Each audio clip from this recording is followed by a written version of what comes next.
focus on yourself, on your faith, on your dreams, on your mind, on your health, yeah.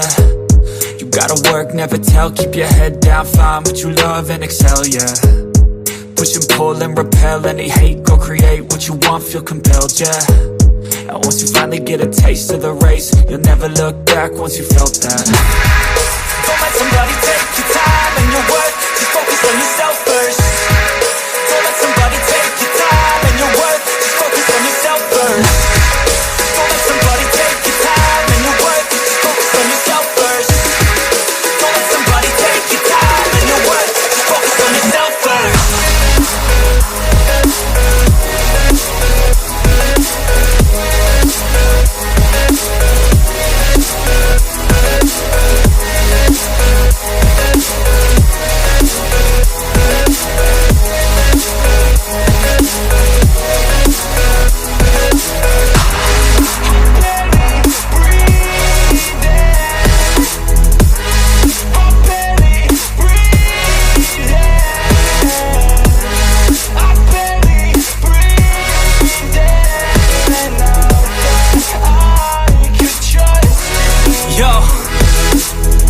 About others way before myself, yeah.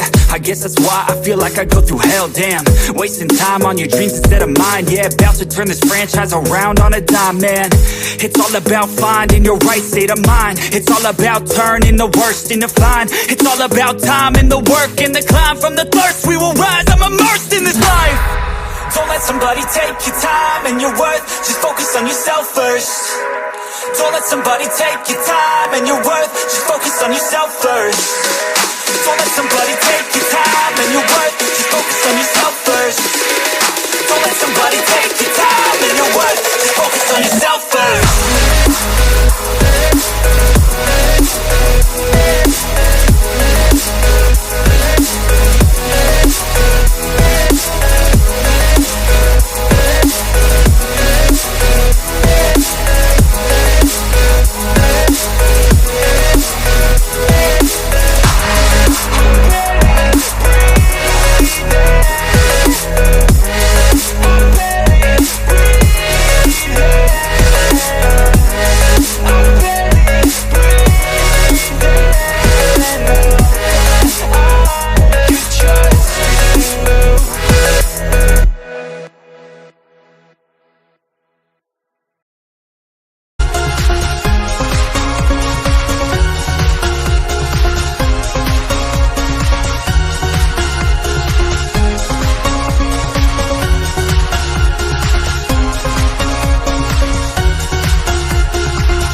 I work blind, got vision I don't need to see. I'm picking mind over matter, I believe in me. I need to find more hours in the day to breathe. Need to find more power in the way I be. And when my mind turns sour with the painful scenes, I need to scream out loud, I can't stop me. I wanna be the greatest like Rocky. You know I leave them all hating like a hobby. I'm out here making moves like a lobby. And if you ain't with me, it's your loss, see. I got my mind on the facts, I'm a python, grab what I like real fast. Stroke until I have everything I attack, everything that I lack, everything that I want, and I see, matter of fact.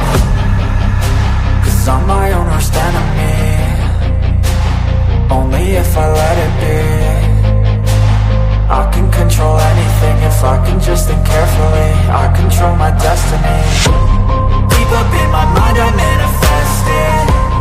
Every morning I wake up obsessed, and everything I do the best. And deep within my mind you know I'll always manifest it.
just think carefully, I control my destiny. Deep up in my mind I manifest it. Every morning I wake up obsessed, and everything I do the best. And deep within my mind, you know I'll always manifest it.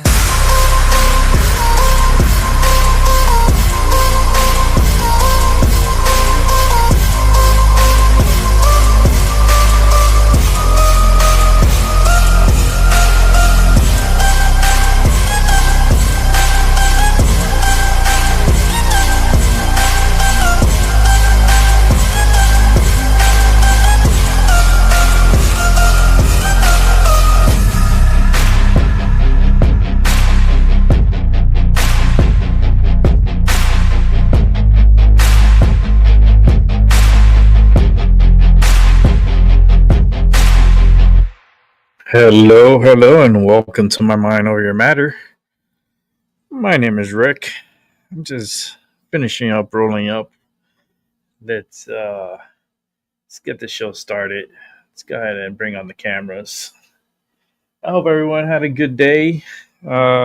Yesterday I was supposed to come on in the evening, but I wasn't feeling good, so I ended up scrapping it.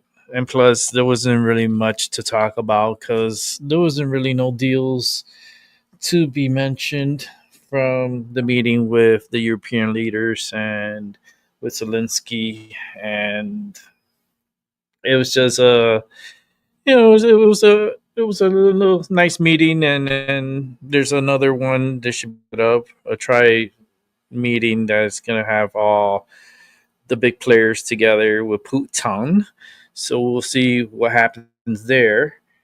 And until then, we're going to continue. Got the medicine nice and rolled up. Smells good. And let's see. Let me come over here. Hey, Chloe. How you doing?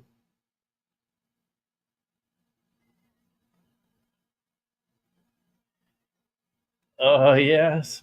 Yeah, I think for the reminder. Yeah, we need a smoke. Yeah, roll up, Chloe. It's time to roll up and smoke up.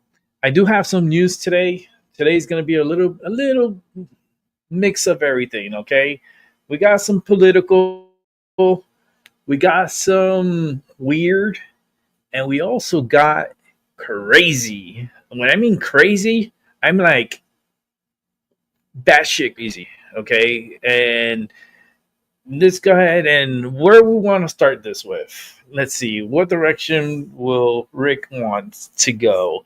We do have a back to back on Tyson De La Cruz. We got 3 videos to watch on Tyson De La Cruz, which is amazing. I'm excited to watch it. I have not seen it. We're going to watch it for the first time together. Everything that I'm showing you guys, I'm watching it for the first time. I have not seen it. That's why I have it set up for the show, so we can watch it all together. So sit back, relax, grab yourself a nice little medicine. Make sure you do that smell test because it smells so good. And where should we start? I think we should go with the weird. Why not start with the weird? Yeah, of course. I'm going to start with the weird. So let's go here and let's watch together and see what the hell is going on in our world. This is going to be wild. And we got some smoke in the background. I hope you guys like the smoke, because I do bring the smoke every single time I'm on YouTube. Let's go ahead and get this up here. And let's go ahead and start the show. And I do want to take you out to this video that we are just getting into our newsroom here as first responders are on the scene after a driver plowed into a veterinary clinic over in Wilmington. I don't think the smoke is good for this. Rupturing a natural gas line, causing a fire and injuring 3 firefighters. That is according to local media. Wilmington police saying a driver veered off the road and struck the Eastern Carolina Vet Referral Building. That was around 11:30 this morning. But again, all of this video and information just coming into our newsroom. They hit the gas line to the building, and the driver left the scene, we're told, but was quickly apprehended. Again, according to local media that was citing the police department.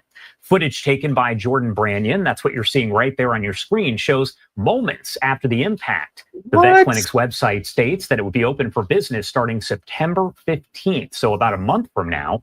We know that 3 firefighters were injured in the incident, according to police, and officials advised people to stay away from the scene of that active investigation. Again, video there that is very hard to look at, as you can see all of the smoke and the debris that is falling from the sky. Officials there on the scene providing some brief comments here. I do want to play them for you on Live Now. From Albie, how you doing? There were no civilians inside, only fire personnel. Yes, upon the explosion, there was flames showing. Obviously, you know I get lit every time on my show. So 3 firefighters were injured for during us. that This is for us to explosion and smoke, evacuation. enjoy, They have since been taken to the hospital. and watch. 2 with non-life-threatening injuries and 1 with severe injuries to the hands, burn injuries to the hands and arms. When you first arrived on the scene, what went through your head with all this debris, just everything happening? Obviously, it's scary, but this is what we train for every day, and so they just kick into gear, right? And they know what they got to do, and they're here. Look at we're here this. to make sure that the job gets done. What's all that stuff flying in the air? Absolutely. We I've never seen an explosion like that. For something at this level, and so absolutely they did a great job. They're still that absolutely doing a paperwork? great job. The gas has been shut off at this point, which is what you were hearing earlier, that loud. But at this point, we're sitting a lot better than we were about an hour ago. How long this road will be closed? Oh my God. I don't have any idea at this point. So the firefighters were the only ones that got injured. You guys respond every day, and having to take on something that challenges, I guess, the building so large like this. Sure, a building this size definitely presents more challenges. You need more manpower, you need more resources, and so we're fortunate to have partners like PD and New Hanover County Fire and EM and EMS to be able to be here and show some real force against this obstacle ahead of us. How big of a relief when you found out that nobody That is crazy. Yeah, obviously, it's a relief when there are no civilians involved. Absolutely, yes. Perfect timing with the smoke. Like the smoke that I have on my screen compared to what we're seeing on the video, it blends in. So, yeah. I know you said 3 firefighters injured, right? I hope you guys like the effects that I put on. You know, it's hard work, but hard work pays off in the long run.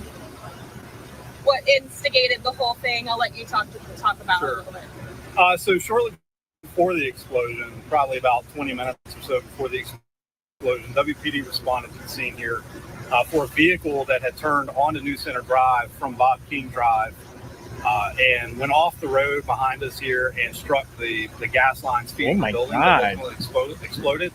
When officers arrived, the vehicle was gone, so it was a hit and run. Wait a minute, what? We were able to locate that vehicle a short time later. I don't know the exact location the vehicle was located. The vehicle and the driver was located. There were signs of impairment on the driver. There was evidence that would lead one to believe that the driver was impaired. The North Carolina Highway Patrol is helping us out right now with evaluating that driver. Just because, as Ms. Thurston's pointed out here, this is an extensive manpower operation. So this is a perfect case in point of all different agencies from all different, the spectrum of public safety and public service are helping each other out. So we got that many agencies. We do have that person in custody. But look at the debris. We do have that vehicle. Ultimately, that is what led up to this. I've never seen an explosion where you see so much debris falling down. To figure out what exactly happened there. But I'm going to tell you this. Look, it's reaching the dealership. The city for 24 years. And this is a moment right now where citizens of Wilmington and New Hanover County really need to be proud. I can tell you as a Wilmington police officer, not just as a lieutenant, every situation I've been to, whether it's a house fire, a traffic crash, or something of this magnitude, we have the most professional fire department I've ever seen in my adult life. That's great. And when I arrived here, firefighters are awesome. And just watching these men and women of the fire department work and do their thing, there was no confusion, there was no chaos. They were taking care of business. And that's no different than I've always experienced with the Wilmington Fire Department. And WPD and WFD have always worked so seamlessly together. This is really a proud moment for public safety for the city of Wilmington and Hanover County. That's wild. We're going to get this thing wrapped up, and we're going to do everything we can. Oh my God, it looks like paperwork and stuff. So that's pretty much what I have right now. Now veterinarian office. I hope the pets are okay. I'm not sure who this will be directed to. I know we asked about estimated road opening. Do we know any next steps? We're going to have to get stickers out here. What's the next step with that? Yeah, so once the emergency, if you will, is over, which I think is safe to say, we're kind of on the back end of that right now. So it's kind of coming to a conclusion. The police department is going to maintain this area closed so that firefighters and fire investigators can do what they need to do. I know it may seem pretty obvious what happened here. That doesn't mean that everybody involved doesn't want to dissect what's going on to figure out exactly what happened. And that's going to take time. So the PD is going to keep the area closed. So the folks conducting the investigation, which the fire department is going to be the lead on, they're the subject matter experts. We're going to keep it as closed as long as they need it. That's something we're not going to rush. But yeah, to your point, what's going to end up having to happen is we'll probably have to have some streets department folks come out here and clean the debris. There's a lot of debris behind us. There's debris in the parking lot next to us. There's kind of debris everywhere. So anytime there's an injury or a large-scale operation like this, there will be other partners called in, like the ATF and folks like that, to do an investigation and to help alongside us. So there will be an investigation, and there will be that will take some time. So obviously, as soon as we know more, we'll share that with you guys. Can you talk about a lot of the folks that I was talking to said you could feel the explosion when they were out here. Some even saying it kind of blew them back a little bit. Is that what you're hearing? And can you kind of talk about the magnitude of that explosion? I wasn't on scene yet, but I have heard, yes, it was a very large explosion for it to be of this magnitude. So yes, I wasn't on scene yet. Yeah, I wasn't on scene either. I've heard the same thing, Brad. Not in this exact situation. I've kind of experienced that also in the past. You have like a pressure wave that comes out from an explosion. I can tell you when I was at WPD headquarters on Best Street, and when I left, I was actually telling Rebecca earlier, when I left, there was a black plume that you could see from WPD that 8,000-9,000 feet in the air. That's crazy. So that's not feeling it, but that's oh boy, that can be bad. Final thing, just I was driving out here like everybody else. It's noon. It's South College. That's crazy. Look at all the stuff coming out. The firefighters were going around and just doing amazing work, just trying to get here. That's a lot of stuff in the air. In terms of large fire, bad traffic, noon. I mean, but they were still able to get through on time. Absolutely. So that must have been so scary. We do emergency vehicle practice driving. We actually have been doing that this last couple of weeks, and obviously that came in handy. It was a very busy time of day, very high traffic areas, and so we're thankful everyone was able to get here safely. All right, that's already at the end of that. It's wild. I mean, I gotta say, perfect timing with the smoke, right? Like with the smoke, it's just that's wild. That's wild.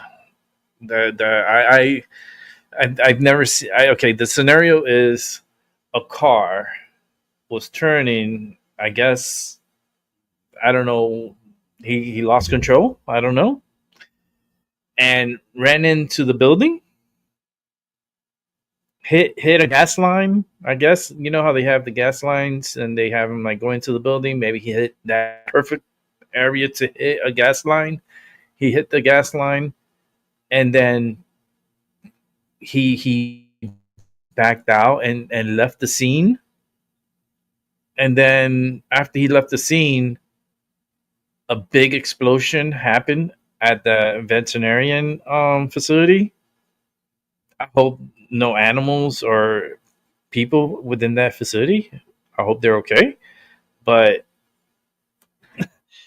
it's not every day you see an explosion like that. And then you have all these, it looked like paper. It looked like, I don't know if it's plywood. I don't know. It looks light enough to be in the air for that long and starting to rain down. That's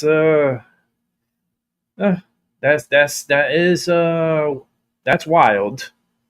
Okay.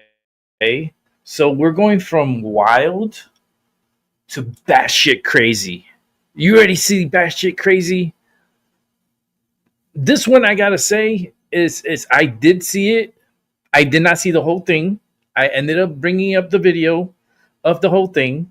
So we're gonna watch it together, and you're gonna give me your honest opinion and what you're watching. Okay.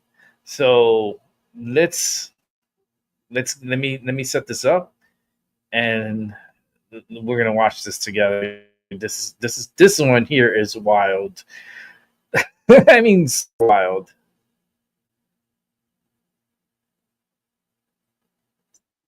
On June 22nd, 2024, at 7:30 a.m., deputies responded to the Kane County DOT lot for what looked like road rage with a splash of street theater. The victim said a blue Prius driver, later ID'd as Reem M. Al-Dahiri, tried to run him off the road, soaked him in his car, and took a few swings. Okay. On my way to you. Okay. What happened to me? All right. Islamophobia. Come here. This is gonna be known. That's Islamophobe. So this Islamophobe white guy, I'm driving, minding my own business. Come over here.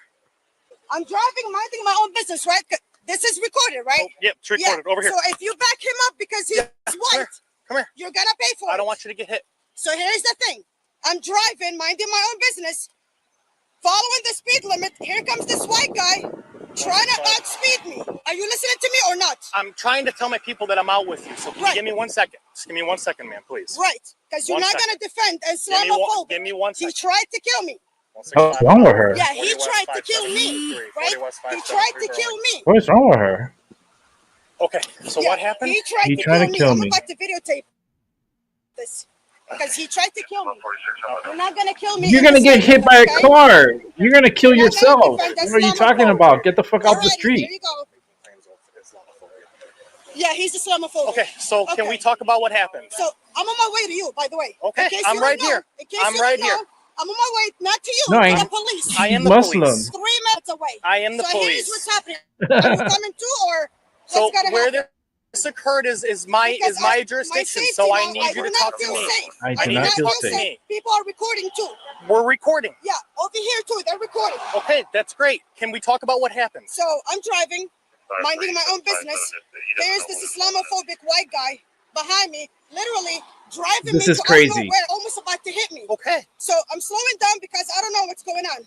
So he speeds up. You see how scared I am? Yeah, I see it. Right. So he speeds up in front of me. Okay, we just want to talk about it. Right. So he speeds up in front of me, and he starts like, braking on his way to try to kill me. So here I am trying to avoid On him. his way, try to kill me. I need somebody, a Muslim, to help me out with this. I don't think there's anybody around here that speaks Well, it. you're not gonna make me pay for being. Okay, I think your English is fine. I can understand you I'm great. not saying my English is fine. I'm saying that he's the Islamophobic, and he's the one who called the police while Why I'm she on keeps the way repeating the same thing? of calling the police. So if you're over here, you're gonna take my police report, and I'm gonna leave, and you're gonna make him pay. This is what's gonna happen. Who is she to You're not gonna direct? make me pay for what the Islamophobic guy did to me. So I'm telling you, you're gonna pay for this. Pay for what? I am telling you, you let him go free after he tried to kill me. You're Pay gonna for pay what? for this. Okay, so we need to start from the beginning and get everybody's story, okay? Yeah. Okay. Getting everybody's story. Yep. Get my police report right now. Get my police That's report not right how now. this works. Police reports just don't pop up. I gotta type it out.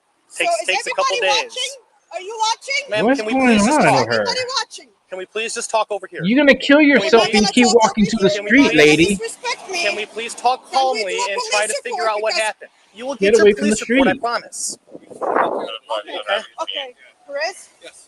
Okay. Okay, so where did this You're start? not gonna Where did make this me start? pay for his Make me Islamophobia pay because for this is his- getting out of What? hand. Ma'am, where did this start? We're just start on the street, one of these streets, while I'm driving. Just it's a beautiful She needs day. more than that, I Chloe. have no She work. needs. I'm not working. Just minding I my don't own know what business. she's on. Driving, having fun. Do you see how I look? Just driving in this air this morning. Out of nowhere, a guy in a blue Toyota behind me, rushing me to I don't know where in this neighborhood. Okay, I'm not crying to you. Are you listening? That's your people. He's white. So the guy is white and that's his people. And look what they're doing. They're making it look like that I am the one that they're making it look like that I am the problem. I am not the What problem. the fuck? I am the one. What's wrong with her? He tried to run me over with his car. I avoided him and avoided him successfully, and I'm still scared. So here I am driving to the police to make the police report. Next thing I know, you're behind me. For what? Okay. Did you follow him into any buildings or any property? No. I tried to avoid him because I don't know if he has a gun. Okay, I don't know if he has a gun. He's making And so here much he is. assumptions. I'm gonna shoot you. You're gonna shoot me. You're not gonna shoot me. I'm not scared of you. I told him, you're not gonna kill me. I'm not scared of him. Okay. So Did you approach him at all? he approached me, and then he ran in his car and closed the door. And that's when I had water, and I threw the water at him. I threw the water. Why'd you throw the water at him? But he got in his car. Why'd you throw the water at him? Don't tell me his car when he came over. I'm from New York. He attacked I'm me from first. New York. I'm not. He attacked me Is first. she Muslim or is she so New Yorkan? Myself. Yes, I defended myself from him. And you're not gonna make him get away with what he did, his Islamophobia. So let's go. Did he make any comments about you? Called yes, you? he did. Muslim terrorist, and he tried to assassinate me. He tried to assassinate me. He literally tried to kill me. If I wasn't a smart driver, I would have hit the cars in front of me. If I was not a smart driver, yes. Ream's version featured a tailgater, an assassination plot, and Islamophobia claims, minus any actual weapon. I drove trying to avoid him all over the place. I tried to avoid him everywhere. My way to literally finally getting away with him because I was able to manipulate him to go somewhere inside, right? I was able to manipulate him to go somewhere inside. Manipulate him. So I can get away from him. And here I am on my way to the nearest police station to make a police report. And they're gathering to protect me? Are they gathering to protect me or are they gathering to protect their own white people? Their own white people? You gotta pay for the Islamophobia. I haven't even met the other guy yet. I do not care. So I'm here to make a police report. So I'm on my way to get in my car to make a police report. But ma'am, we are the police report. Okay, I'm telling you that. Give me my police report so I can get out of this That's racist not how this neighborhood. works. That's not how this works. He was still getting me. Not only that, but when I avoided him, he almost ran into me through traffic to try to still come in front of me and hard brake. Was he trying to pass you? No, he wasn't. How did you try to avoid? Oh, he passed you successfully. Okay. But he was not done with me because I'm a Muslim terrorist, right? And here he is. Right. That's exactly what happened. So and yes, he was white. So he passed you? Charges are going to be aggravated assault. I am done talking. Because now you're here to protect your own people, and So- it's obvious. So he passed you and then brake checked you? He brake checked me 100 times. 100 times. A Okay. lot of times. Okay. On my way to try to avoid him. I do not know where I'm going to avoid this guy. I almost hit all kinds of people trying to avoid the Islamophobe, right? Okay. And finally, I manipulate him all the way until he gets out of the way. And here he is about to shoot me, about to kill this Muslim terrorist. What? How do you know he was about to shoot you? Because he's saying it. He's not afraid of But saying it. he was in his car, right? He was in his car after he attacked me. Do you not understand? But we're not there yet. We're still on the roadway. I have no guns, first of all. I have no guns. I didn't say you did. And he called his own people.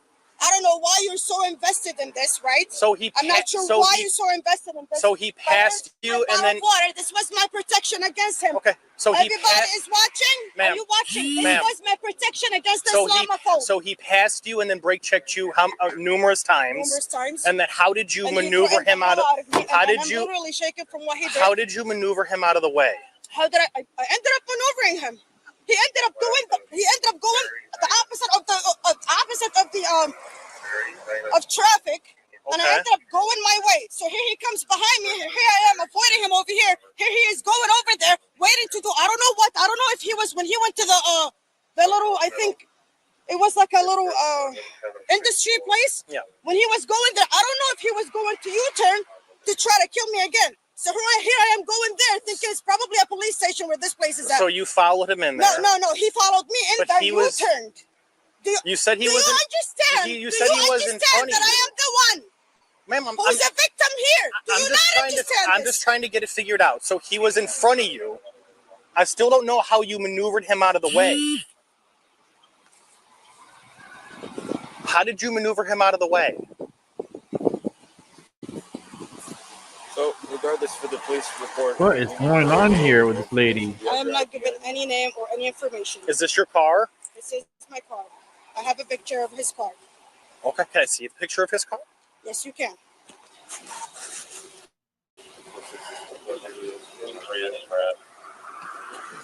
The black truck? Nope, the blue one. Oh, that's his car? That's his car.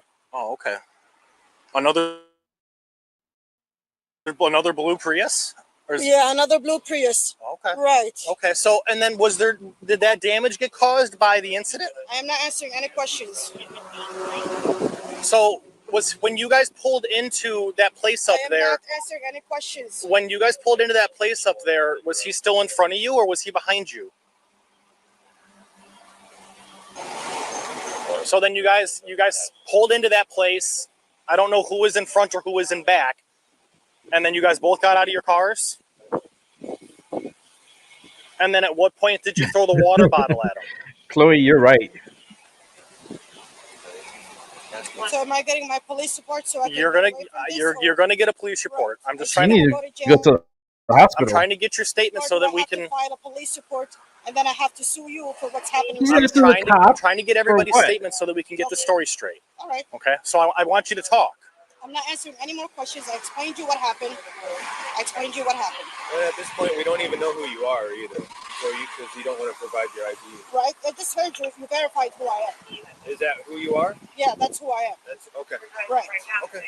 We got that. What is wrong with her? Surveillance showed her tossing containers in liquid, then lunging toward the victim. What is happening here? There's surveillance. Are you getting the police? He was the aggressor. So our partners are out with him. We're just getting some information right now. Right? You're manipulating the system. What's she talking about? No, Manipulating the the system. So, right. Okay. Hey, so, ma'am, you're going to be under arrest for assault, okay? Assault? Yes. What assault? At this point, just put your hands behind your back. I did not assault nobody. Put your hands behind your back.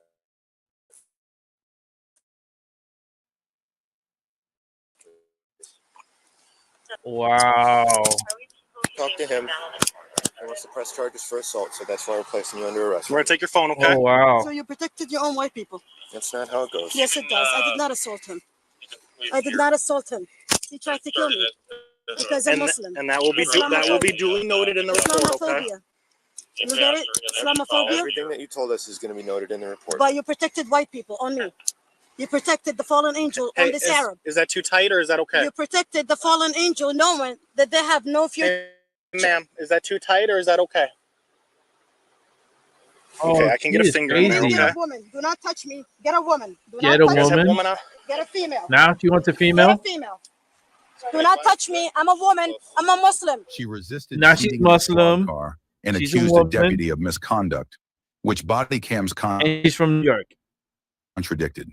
Do not touch me. I'm a Muslim. Do not touch me. I am a Muslim. Ma'am. I can take a seat without you touching me. You're going to take a Do seat not in my touch car. me. I'm a don't care woman. who you are. I'm a They gotta woman. Do search not you. touch me. Do not touch me. A female officer needs to search her. He can't just go to the jail like We have that. a female deputy coming here, okay? What about my car? We'll get your car taken care of. Take a seat, ma'am. So I'm going to jail. Yes, you're going Are you to jail. kidding me? Yes, for assault. Ma'am. For assault? I did not assault nobody. What is the definition of assault? Bring her back up here real quick. What is the definition of assault? Do you hear him? Take a seat. What is the definition of assault? Ma'am, please. I am asking you because you're the one who ordered it. Assault is... You're the one who ordered it to protect your own people. Assault is when you think you're about to receive a battery. That's what assault is. Okay? He tried to kill me. Okay, ma'am, he tried to assassinate me. He tried to kill me. He tried to assassinate me. My car. You need to take a seat. We're going to get What do your you mean car figure figured that out? My car. Ma'am, I need you to take a seat. Why am I being arrested? We told you. He tried to. What do you mean? He tried to kill me. He tried Why to does he keep saying that? Take a seat. I am a woman. What the hell? He seems to be You're deported. touching me, even though I told you I'm a Muslim. You're still touching me. Ma'am, Okay. I'm going to buckle you up, okay? Okay. For safety. So can you sit back? You're gonna pay for this, you know? Do not touch me. Do not come close to me. Can you scoot this way a little Come bit? close to me. You know I'm a Muslim. Shut up about your scoot this way a Muslim little bit? You shit. know I'm a Muslim. Islamophobia. You did it. You did your Islamophobia. Can you scoot You this did way it, and just you a little bit protected so I your can own get white the people. seatbelt on? You ordered it. You ordered it. And you protected your own white people? Well, then I will okay. you for You know, you. the Muhammad is going to take it. You know, the Muhammad is going to take it. Assault, you liar. Assault, you liar. I'm going to unbuckle you. We're going to have you step back out. My female partner here is going to do the search. You know, one of you people tried to kill me, right, female? Why are you getting close to my breast? You just touched my breast with your chest. Step out, ma'am. Oh, Lord. You know, I'm gonna pat you down. Ma'am, step out. No? Step out. The same behavior, you never change? Ma'am, step out. You're going to pay for this. Face the car. You're going to pay for what you did. There's a new player in the game. Oh, new and player? You know it. Do not humiliate me. Right? The I'm Muhammad? doing my job. The Muhammad? Right, you're going to pay ma'am, for this. Listen, do you have anything in your You pockets? attack me? Ma'am, No, it's a lawsuit. stop. It's a lawsuit. Do you have anything in your Islamophobic. pockets? You're Islamophobic. You You know, protected how your many own times white you people. said Know him very well homophobic? that he tried to How kill many me. times she says Yep, this? you know him very well that in my do not touch my privacy. Do not touch She my said the P privacy. word. Right? I am a Muslim. Islamophobic. I am a Muslim. Okay, If she's Muslim, she should not be talking like that. Oh my You do God. what you do best, right? To the Arab. You know who you are, right? The fallen angel. Yeah. You know Does she have her language. wallet on her? Angel. You understand my language. You Wallet, understand ID there's or a new anything? player in the game. Or is it in the... New You're not player in supposed to the do this to game? an Arab. Hello? You're not supposed to do this. Hey, where's your wallet at, or your ID or purse? What are you doing? Where's your ID at? Is it in your car? You're not supposed to do this. Where's your ID at? I am not giving you any of my information. What going are to you jail. doing? We will I'm under fingerprint duress. you. I am under duress. You are under arrest. No, is you're what under you are. arrest, under duress. Okay. Right. I am Under being duress. forced. Hey, is her wallet in the car? Her purse? Just her ID? Oh my God. She needs to be deported. You can give it to the judge. Right. I did absolutely nothing. She just slammed the door on her. Well, that he tried to kill me. You know very well he tried to kill me. Arab? He says how you were created. English, Arabic. Does that not ring a bell? You're stupid, pendejo. She said pendejo in Spanish. You are a She knows stupid Spanish? You know that. She insulted the police officer in another language instead of Arabic Because you Muslim? had a chance there to Oh bow my down to God. You know who I am. And to listen to my orders. She called the police officer a pubic You hair. have a chance, I told you. Literally, You have a pendejo chance. means The more you pubic hair. ruin it for yourself, the more you lose against my other She's case. disgusting. You get it? The gin? They are my Muhammad. Don't touch my pride. This one's a nut. Do you not understand? She's the true Muhammad. Nobody What? cares about any of this. The new player, you know. Where? You know what? You're not going to get away with shit. Pretending to be mentally ill. You are not. You know what's up. You know what's up. You will pay for what you're doing. You're ruining my record. Cleaning myself from your shenanigans.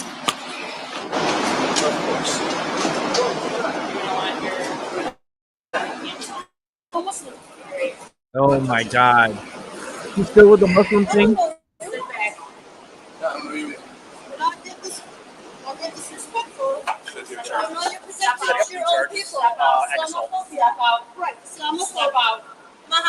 Muhammad Arab. What is that have to do? Tried to kill me. Just in case you don't know what's going on, okay? Charged with aggravated assault in a public place, Reem went to jail. Her Prius went to the tow yard, and the victim chose to press charges. I would have pressed charges too.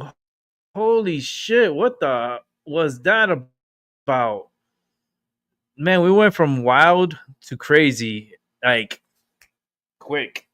That was so... I'm just in shock. I saw some clips of it. I didn't know it was this extent of crazy. She better pray. My fallen angels are surrounding her. I don't like what would make someone go that ballistic and okay. Did she forget that she's in America? Did she forget this is not anywhere Arabian? I mean, if you want to play that over in your country, wherever you came from, that's fine. You do that in your country. But when you're here in America, you need to come with a little bit more respect. You know what I mean? You can't just scream, turn, like all this crazy stuff that she was like claiming. Like, he's trying to kill me. He's trying to kill me. He's a he's racist. That's what, oh, was it? I don't even want to repeat it. Oh my gosh, she's I think the number one racist of 2025. She is the most racist of 2025 easily. I'm from New York. I am I am Arab. I am the Muhammad. I am. You have too many things going on. Like you're claiming too many like entities all at once. Like, what's going on here? Like, we're just trying to get to the fucking like story, and you're claiming that like like all this crazy shit. Like, if I was a police officer, I'm like, you know what? I'm sick. I want to go home. I just got sick, and I just can't deal with this fucking shit. Can't. Like, I wouldn't be able to deal with that. I'm like, how could you deal with someone like that and then have the capacity to stay calm, to stay under control, right? That is racist. We got. Are they recording? Oh, they're recording everything. You're recording everything. Everyone thinks that I'm crazy now. All these people passing by, they're judging me. They try to kill me. Yes, yeah, schizophrenia for sure. Like, Trump, open up the mental institutions again. Open the mental institutes again. A lot of Democrats need to go there, and a lot of people that are not well in the mind. You trying to kill me? Girl, I am not high enough. You see this? You see this? I just started. Okay, not even half a joint yet. And mm-mm. You trying to kill me, bitch? You try to kill me with your craziness, and I'm not even done smoking my first joint. You crazy? Mm-mm. No, no, no. Mm-mm. That was wild. That was wild. That was okay. That was super crazy. The first one was wild. We got the wild and the crazy out the way. Okay, the rest is gonna be a couple of government stories. Not much. I got three actually one, two, yeah, three stories. Um and then Tyson de la Cruz, I got back to back to back. So it's three videos on Tyson de la Cruz. I'm liking that. I like Tyson a lot. I like his reporting. I like his flow. I'm telling you, he's gonna be very big in the very near future. I would not be surprised. I would be surprised, but not surprised if Tyson explodes and he gets like massive viewership, massive individuals coming to watch him. This guy is like, I'm glad he's a friend of mine. I'm like, dude, you're gonna be so successful. I'm a psychic, so I know, I feel the energy. I'm like, I'm so hyped for him. And he's like, he's doing his thing, and I'm like, I'm super excited for him because I know where he's going, and he's gonna. I can see him reaching 1 million, like in the future. I can see him over 1 million subscribers. He's gonna go back. He's gonna like, oh, let me watch when Rick said that I was gonna reach 1 million, and let me play it on my show. So a psychic that actually predicted that he's gonna be fire in the future. I truly, truly believe it. And he's going to end up watching that crazy lady. He trying to kill me. He trying to kill me. I'm telling you, if you don't let me go, you have to let me go. The way she was dictating it too. You have to put him in jail. You have to give me a report, and I have to, and you're gonna send me on my way. Like, bitch, who you think you are? Like, you're dictating the whole, like, what's going on here? Like, what movie is playing in your head right now? That's stuck on repeat. Like, you know, when you have a scratch CD or DVD that you put it in and it just starts skipping and the same scene, and it started playing the same scene over and over and over and over. That's what happened. I think that was what's going on in her brain. She got so racist so fast in her head that her brain couldn't function properly. So she was stuck in racism, and also they try to kill me. They try to kill me. He trying to kill me.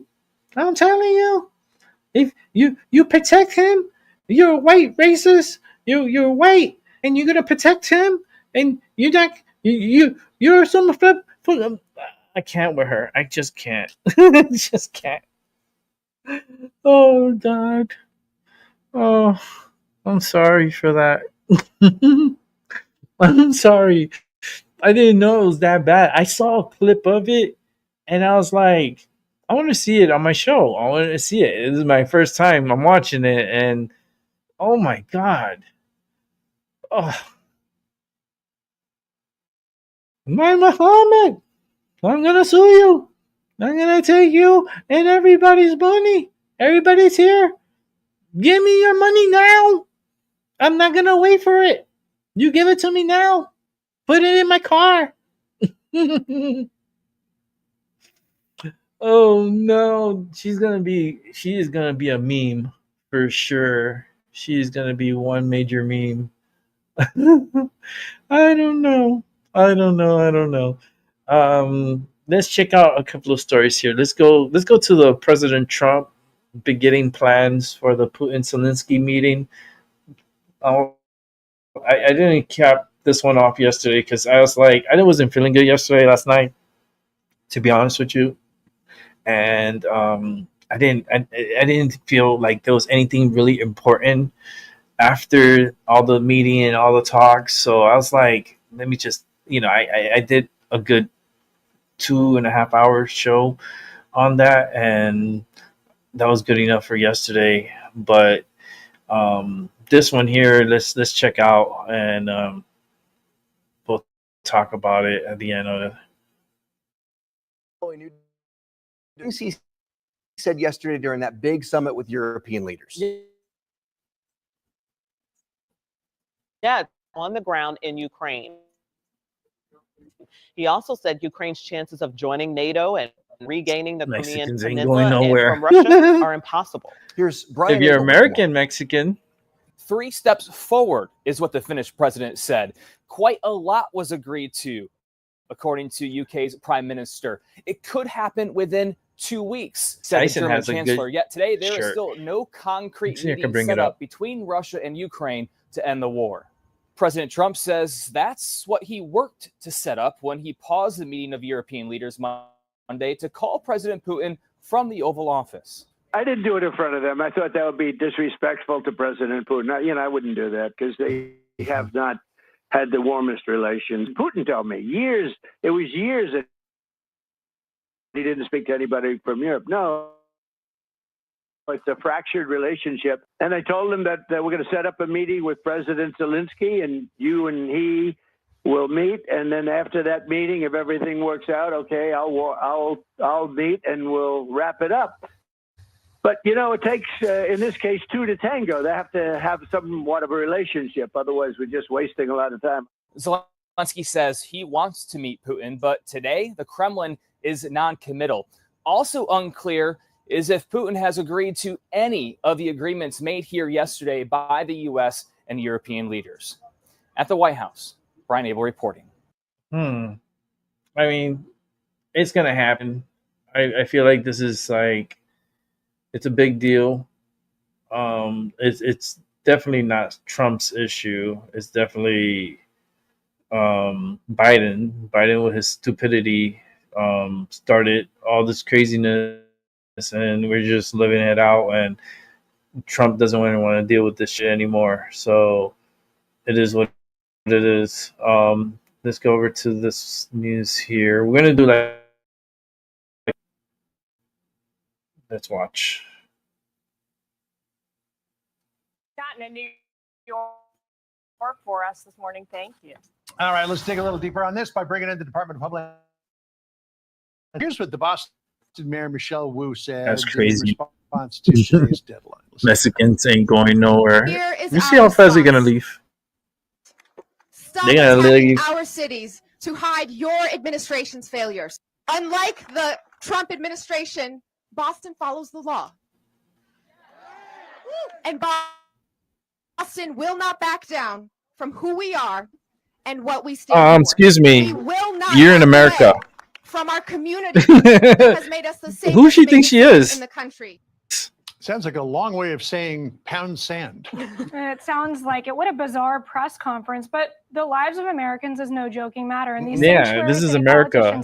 This is not sub-cities of America, like un-America. American public's lives. I mean, Like, what's look, going in the on? last 2 weeks, we've arrested out of Boston child rapists, aggravated assaulters, really the worst criminals. And we're going They to need to get continue this to lady do so. out of And if office. these sanctuary politicians won't follow the law, She's then we a will she's be a forced puppet, to flood the zone. just like We're New hiring York, more than just like 10,000 all these new ICE democratic enforcement cities. officers. We have about 110,000 applications. Horrible. So we're going to have the workforce to do that. DOJ, Tricia, has been threatening to withhold federal funds from cities and states that are non-compliant with this new order. It sounds like going a step further now and actually threatening to file suits against. I love apple pie. Suits going to get filed Chloe, today, in response especially to in the fall. cities like Boston. Oh my Well, I God, won't speak for the I Attorney General love Pam apple pie. Bondi, but I will say I believe Here in everything is on Connecticut, the we have table, the like including those awesome lawsuits and apples, including withholding and record it political gains. so you guys can watch. 70% of the arrests that are made under this administration have been of illegal immigrants with prior criminal convictions or pending criminal charges. So these are criminals that we are going after. I wanted to talk to you about this person, Harjinder I'm Singh, gonna make some who apple was pie. allegedly Fresh apple driving pie. a big rig in the state of Florida, made an illegal U-turn across one of those official use only connections between the roadways. A van Yeah, ran I into saw the, that video. I the sent it to flatbed of the Tyson. truck, and it killed 3 people. 2 of them instantly went down in Nice, hospital. Chloe. Here's what Oh Secretary Nunes man, said look at that about accident. this That car person. So crashed 3 into the innocent people 18-wheeler. in Florida because Gavin Newsom's California DMV I do have that issued video. an illegal alien a I don't know if commercial I want to driver's show license. it. This gut-wrenching tragedy should never have happened. My team at DHS will work with the Department of Transportation to root out and prevent illegal aliens from obtaining these licenses from sanctuary jurisdictions that put American drivers and passengers in danger. Gavin Newsom, hey, genius. Yes, the federal government, Trump administration, already confirmed that this guy meets federal and state immigration requirements. You issued him a work permit. As usual, the Trump administration is No, he either didn't. lying or clueless. Plus, they don't have the facts on their side. Yeah. The fact of the matter is, this individual who's in our country illegally from India, he applied for a work authorization to the Trump administration. That was denied, and about 9 months It was later, denied. it was denied. Once the Biden administration came in office, about 9 months later, it was accepted. And then Gavin Newsom's DMV gave this individual a commercial driver's license to drive around an 18-wheeler. We know the responsibility that comes with that. And it was pretty shocking, really, that they would be so dismissive of 3 American lives, 3 innocents that were lost because of their policies. So if California hadn't given him a CDL, Right. those 3 people might still They be would alive. still be alive today. Pretty shocking.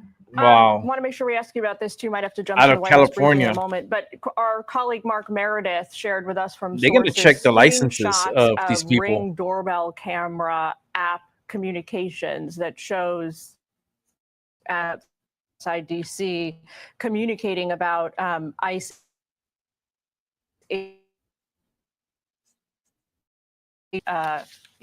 Potential apprehensions. You can read some of Wow, the that's messages here. They're horrible. up on the screen. But in principle, is this a violation of the law, this kind of communication, if you seek to actively try and evade law enforcement in these cases? Well, I'll have to look at that specific instance. But of course, this isn't the first instance. We've seen cases with apps that try and give information to criminals or to others that try to evade ICE. And unfortunately, we are seeing MS-13, Tren de Aragua, criminal rings, including the cartel, use these kind of communications to evade ICE law enforcement. And so this could very well be obstruction of justice. And this is something we'll look into. All right. Well, Tricia, we've said it many times before. Tonight, you're actually leaving yes. to get a big wedding coming up. Yes, Congratulations Saturday. on all of that. Congratulations. Thanks to you and to your future husband. Thank you so much. All right. We'll see you on the other side. Aww, hey, everyone. I'm Emily Campagno. Catch me and my co-host Harris Faulkner and She's Kaylee getting married. Oh, she's going to have a wonderful marriage. She's going to be so happy. I'm happy for her. I am going to be bringing back magic, by the way. I am going back to my psychic ways. I still do it from time to time. It's just I haven't been much of an audience, so I've just been pushing the news and just giving my thoughts on what I'm watching, and even the batshit crazy. He's gonna kill me. He tried to kill me. I'm telling you, he's racist. He's a homophobic. Was it a homophobic? A homophobic? I tell you, he's a homophobic. He's trying to kill me. But yet, she's the one that attacked the guy. She threw the bottle at the guy. She's the aggressor, and how that whole situation started from the beginning, I still don't know. I still need answers. Maybe there's going to be a follow-up to that story. I just don't know yet. I will be keeping my eyes out for it because this is...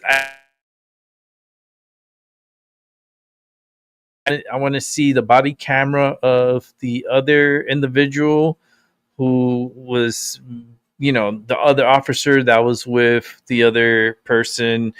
They all carry cameras, so it's all recorded. I wanted to see his reactions and how he was speaking and like saying that bitch is fucking batshit crazy. She came attacking me.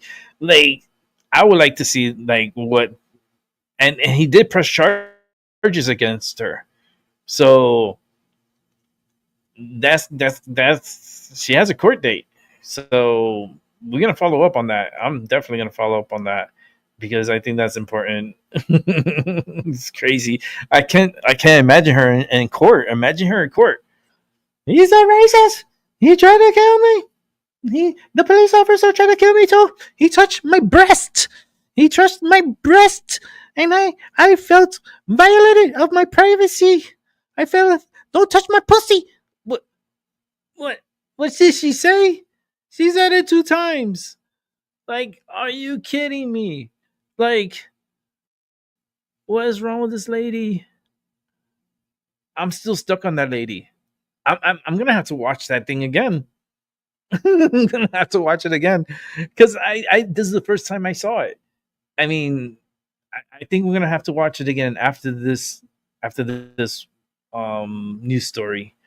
I just need to evaluate. Like, I want to count. Actually, we're gonna do this. We're gonna play a little game, right? I'm gonna get a piece of paper, and you can play along too.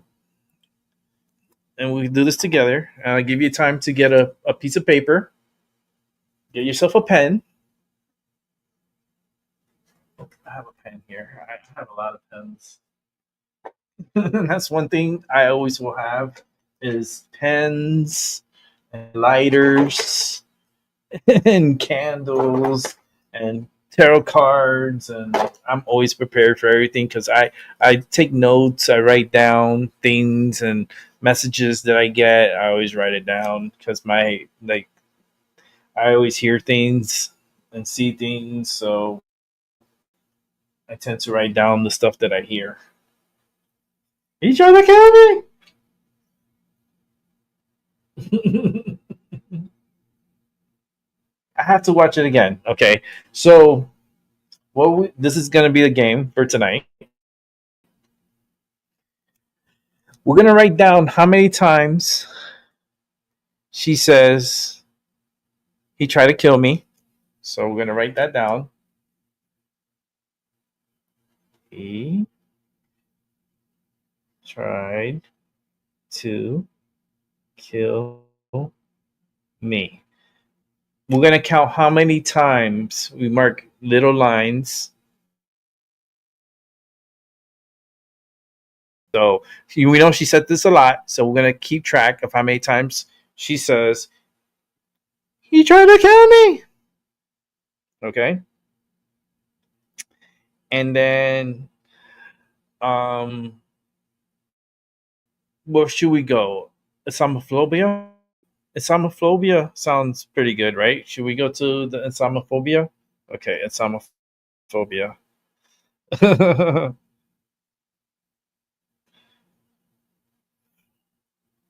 Yeah. Islamophobia. Okay. How many times she says Islamophobia? I know the New York, she said one time, so we're good with New York. But I want to just keep track of those two. And he tried to kill me, and the Islamophobia. He's a racist. I would say racist and Islamophobia is the same. Okay. So if you hear racist and Islamophobia, we could put that in the same group. All right. So Islamophobia and racist.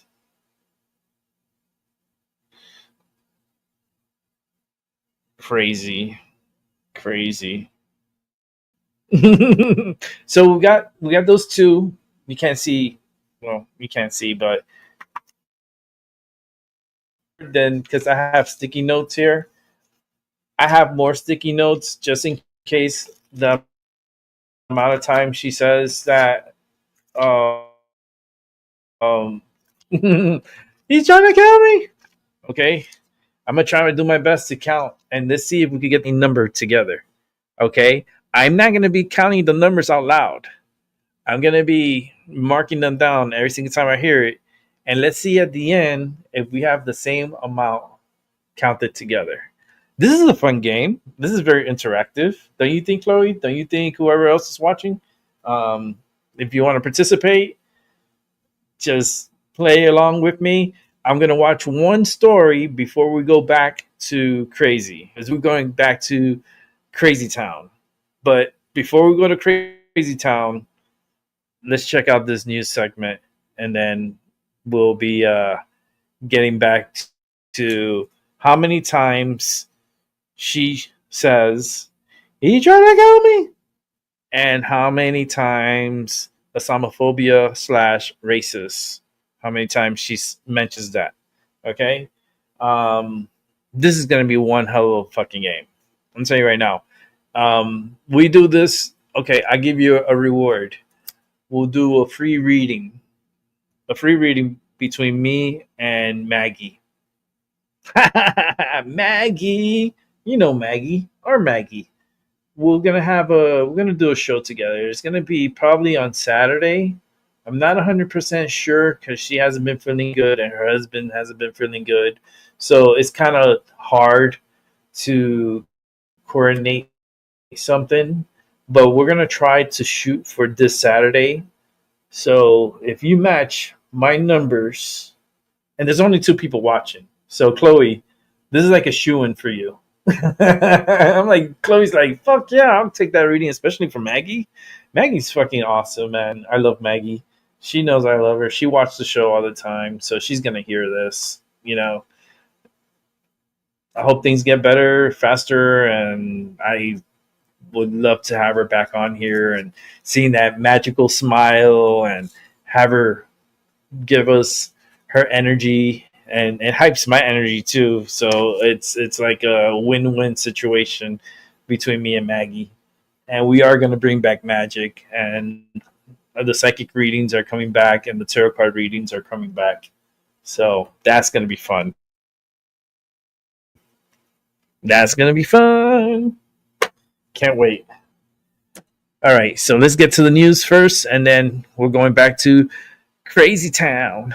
He trying to kill me? Oh, God, help me. Governor of Illinois, J.B. Pritzker, signing a new law that expands student financial aid access to illegal immigrants. What? It claims to create equitable eligibility for benefits, but critics point to the growing burden on taxpayers. Mike Tobin is in Chicago. He's got more. Hi, Mike. Hi there. And putting a lot of effort into branding himself as the anti-Trump, Illinois Governor J.B. Pritzker doubled down on throwing state resources behind illegal immigrants. He signed a new bill into law that makes it easier for people, regardless of their legal status, to get scholarships, awards, and grants. Now, Illinois already had the RISE Act, which was passed in 2019. The new bill just standardizes eligibility across all the aid programs to broaden the eligibility for students. Proponents say this will strengthen the workforce and keep talent in the state.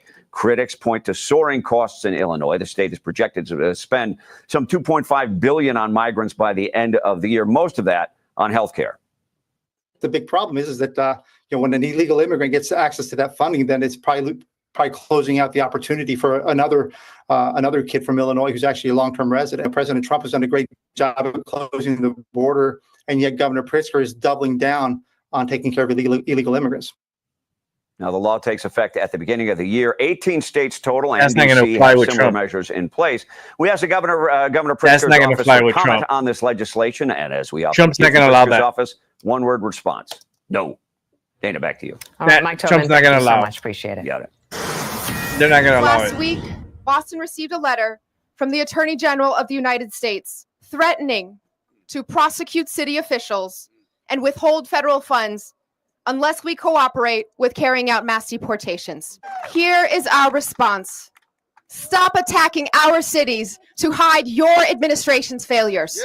What? Moments ago, Boston What Mayor Michelle failures? Wu defined the DOJ as it tries What to force failures? sanctuary cities Point out to your comply with failures. its Point immigration out Trump's crackdown. failures. I'm Clay waiting. Travis joins us now. It's good to have you. She even had a mariachi band on her hand in order to give a little lift to it. We can maybe show a little bit of that. But one thing I would say about her, Clay, is that she has her convictions. She had a mariachi band? doesn't sit there in her city. Are you kidding me? I mean, can we pause and just watch the mariachi band there in a minute? Because look at What this. the fuck? They're just huge dorks. I mean, every single public event they have, does it seem like a place that you would want to be? Now, they're wrong on all policies, but they're also wrong on all Chloe, what's messaging. happening? And look, here is the problem. Chloe, when you gonna as open Bill your knows site better and than your- anybody, because he your spent more crystals time covering the already? border when nobody would. Joe The Biden world's let getting over crazier. 10 million illegals in 4 need to years. put it in Now, order. the Trump administration is My trying goodness, to clean Chloe, up that I'm your mess. first client. And somehow Mayor Wu and other Democrat officials like her are trying to suggest that it's the Trump administration that has caused this mess. It is not. They are trying to fix the mess that Joe Biden created. And I think it's awful politics for them to be standing up aggressively in favor of illegal immigrants when so many of their constituents want there to be a lot of other things addressed. And I think it ties in with President Trump going after the crime issues in Washington, D.C., which I think could be an incredible opportunity to focus going forward on not just Washington, D.C., but potentially other cities. Because if you drive down the crime rate in Washington, D.C., why wouldn't those same policies work elsewhere? I think it's a tough position to be in favor of illegals and against Trump trying to drive down violent crime. Clay, I've done ride-alongs with ICE in Boston, I think like 3 or 4 times now. And every single time, within a matter of hours, every morning, within a few hours, we end up arresting like 3 or 4 child rapists who are released into the community with ICE detainers ignored, all in the Boston area. Like, what motivation is there for these sanctuary politicians to want to protect those people? Is it just to give the finger to Trump? Because I don't get it.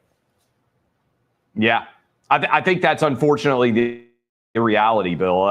And I think that Democrats have found themselves for so long now, nearly a decade, in reflexively opposing everything that Trump is in favor of. And in the process, they're actually painting themselves into a corner where the vast majority of Americans, Democrats, Republicans, independents, line up and say, hey, you know what? This is just good old fashioned common sense. I mean, you got MS. And by the way, it's not just Democrats. It's also the legacy media, which has typically been their allies. Look, right now, 2/3 of every person out there watching the news is watching us on Fox News. Nobody's watching CNN. Nobody's watching MSNBC because they aren't advocating for basic common sense. Heck, that story you guys just had. What are we talking about when we have locker rooms in high schools where people different than the gender are going in there and taking videos, and the people who call it out are the bad guys or the bad gals? I mean, there's just a sense out there that the overall universe has collapsed when it comes to sanity. And Trump, I don't even think is particularly Republican in nature.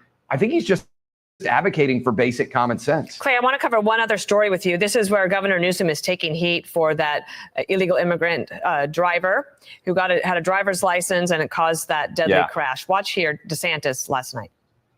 We got to get tougher on this nationally. One of the frustrations we've had in Florida, we don't recognize illegal alien driver's license from any other state. California's done the opposite. They're inviting people to come to this country illegally. I think you're going to need the Congress to use the power of the purse and defund states like California that are sanctuary states and their similar cities, because we're trying to do the right thing, and yet we have to bear the costs from their misguided policies. Quick comment on that, Clay. Every community has someone who is dead, unfortunately, in America that should be alive because of illegal immigrants. This violent crime rate should be zero, whether it's Laken Riley or any other individuals like these. This should not be allowed to happen. There are far too many innocent people being killed by people who have no business being in this no country. emotion. All right, Clay Travis, feelings. thanks for being with us today, and we'll get you more Thanks, mariachi band for you to listen to throughout your day. Thank you. I appreciate that. Click here to subscribe to the Fox News YouTube page to catch our hottest interviews. I do have that video, man. You know what? Fuck it. I'm gonna show it. I don't care. At this point, let me bring it up. Give me one sec. I just gotta go searching for it.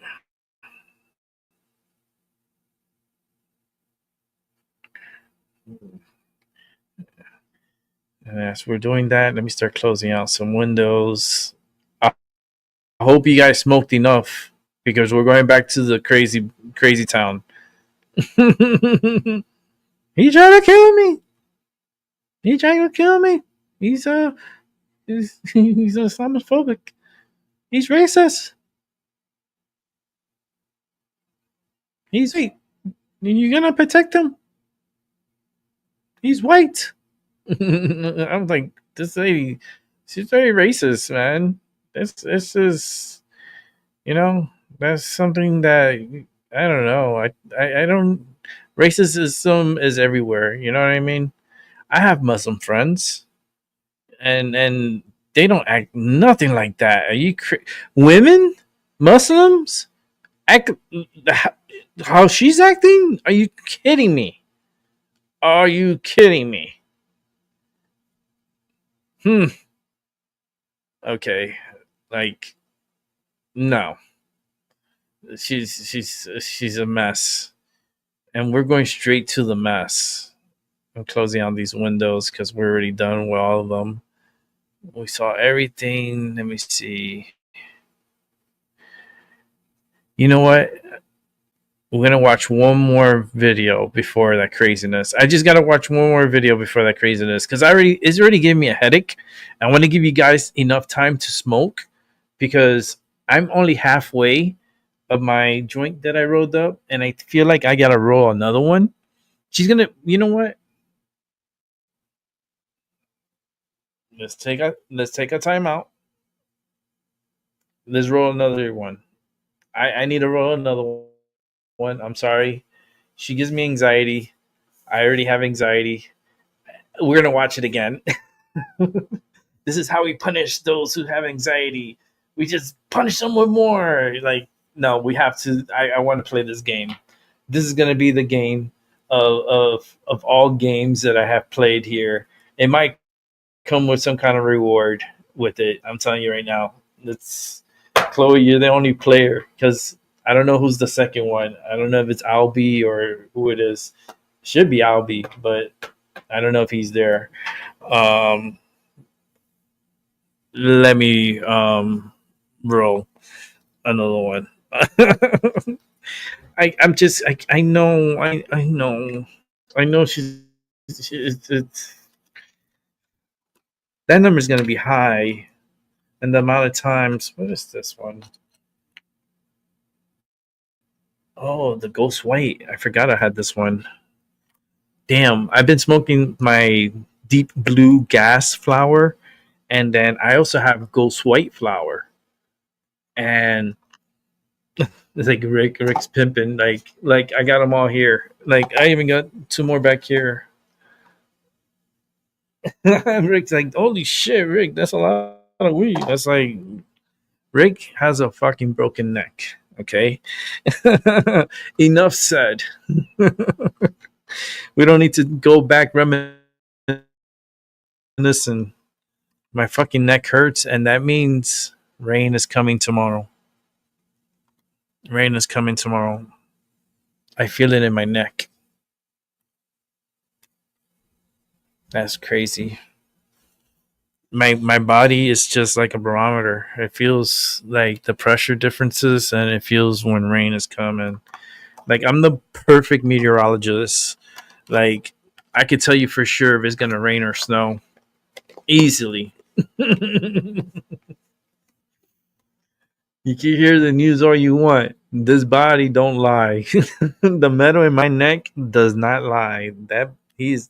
I'll tell you, that energy is very consistent and persistent.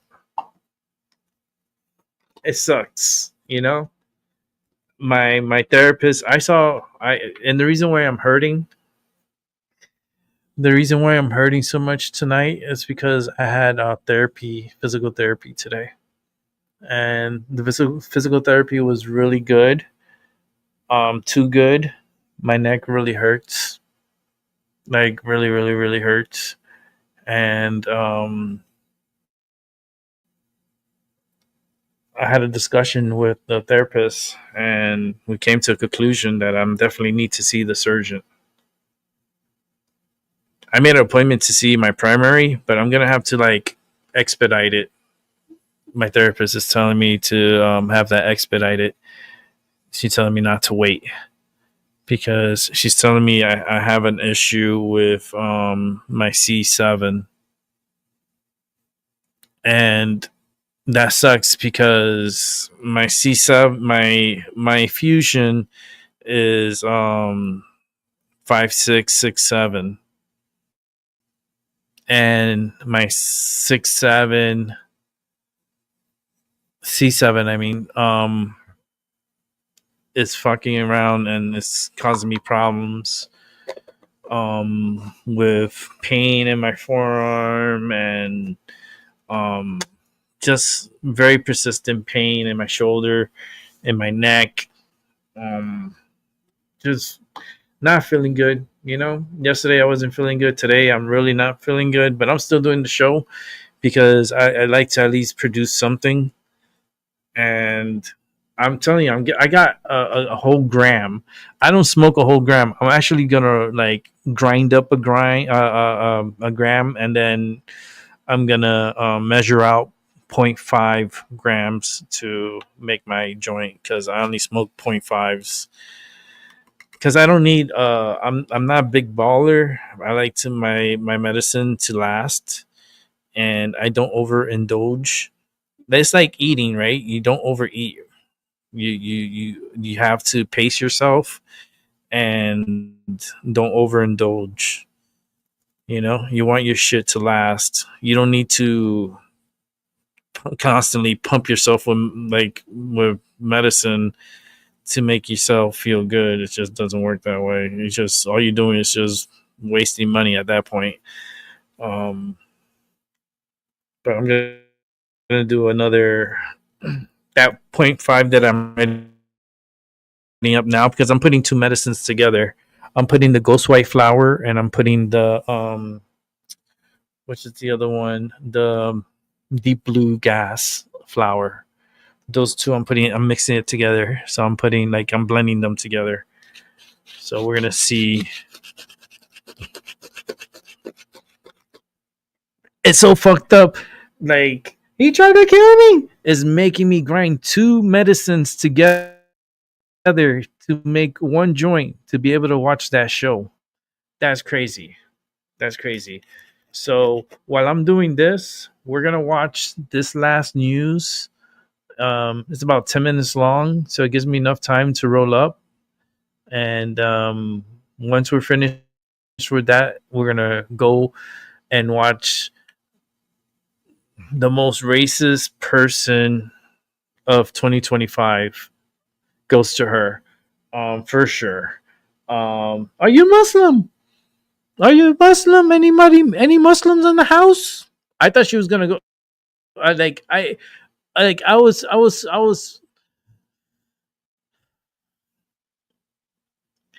If she's not on drugs, if she's not on like some kind of psychedelics, if she's not on any medications, or she's not like pregnant, we don't know. Maybe she's pregnant and she just went crazy.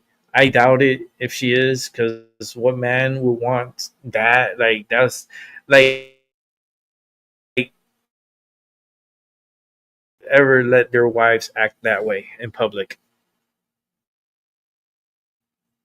The Muslim women that I know are super respectful. So I don't. This lady just like is what I call the monkey wrench. Okay, she's yeah,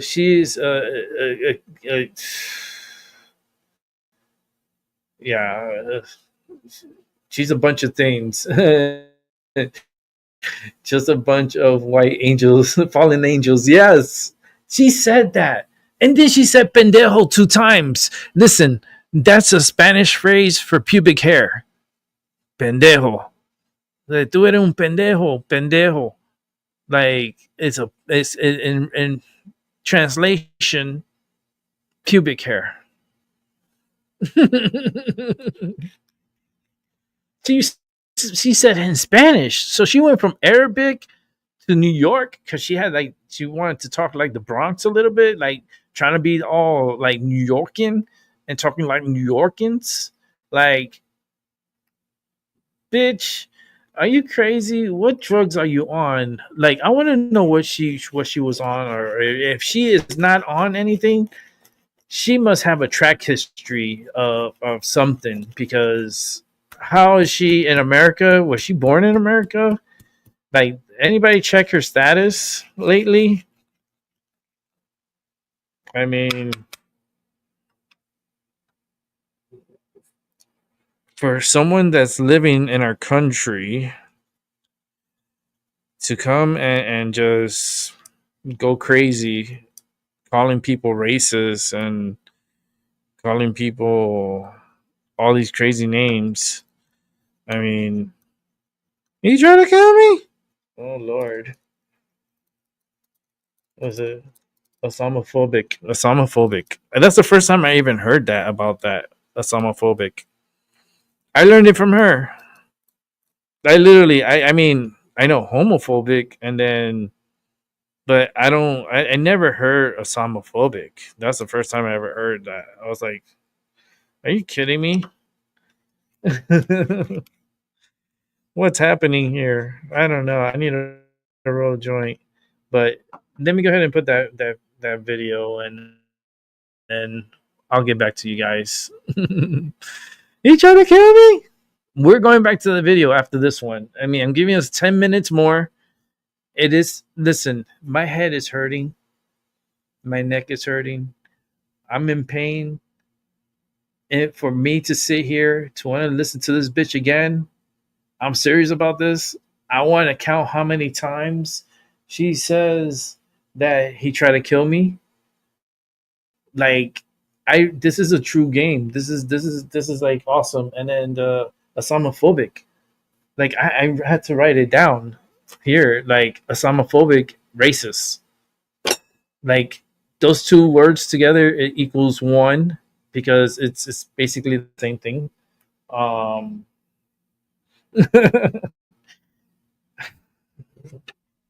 Only in America.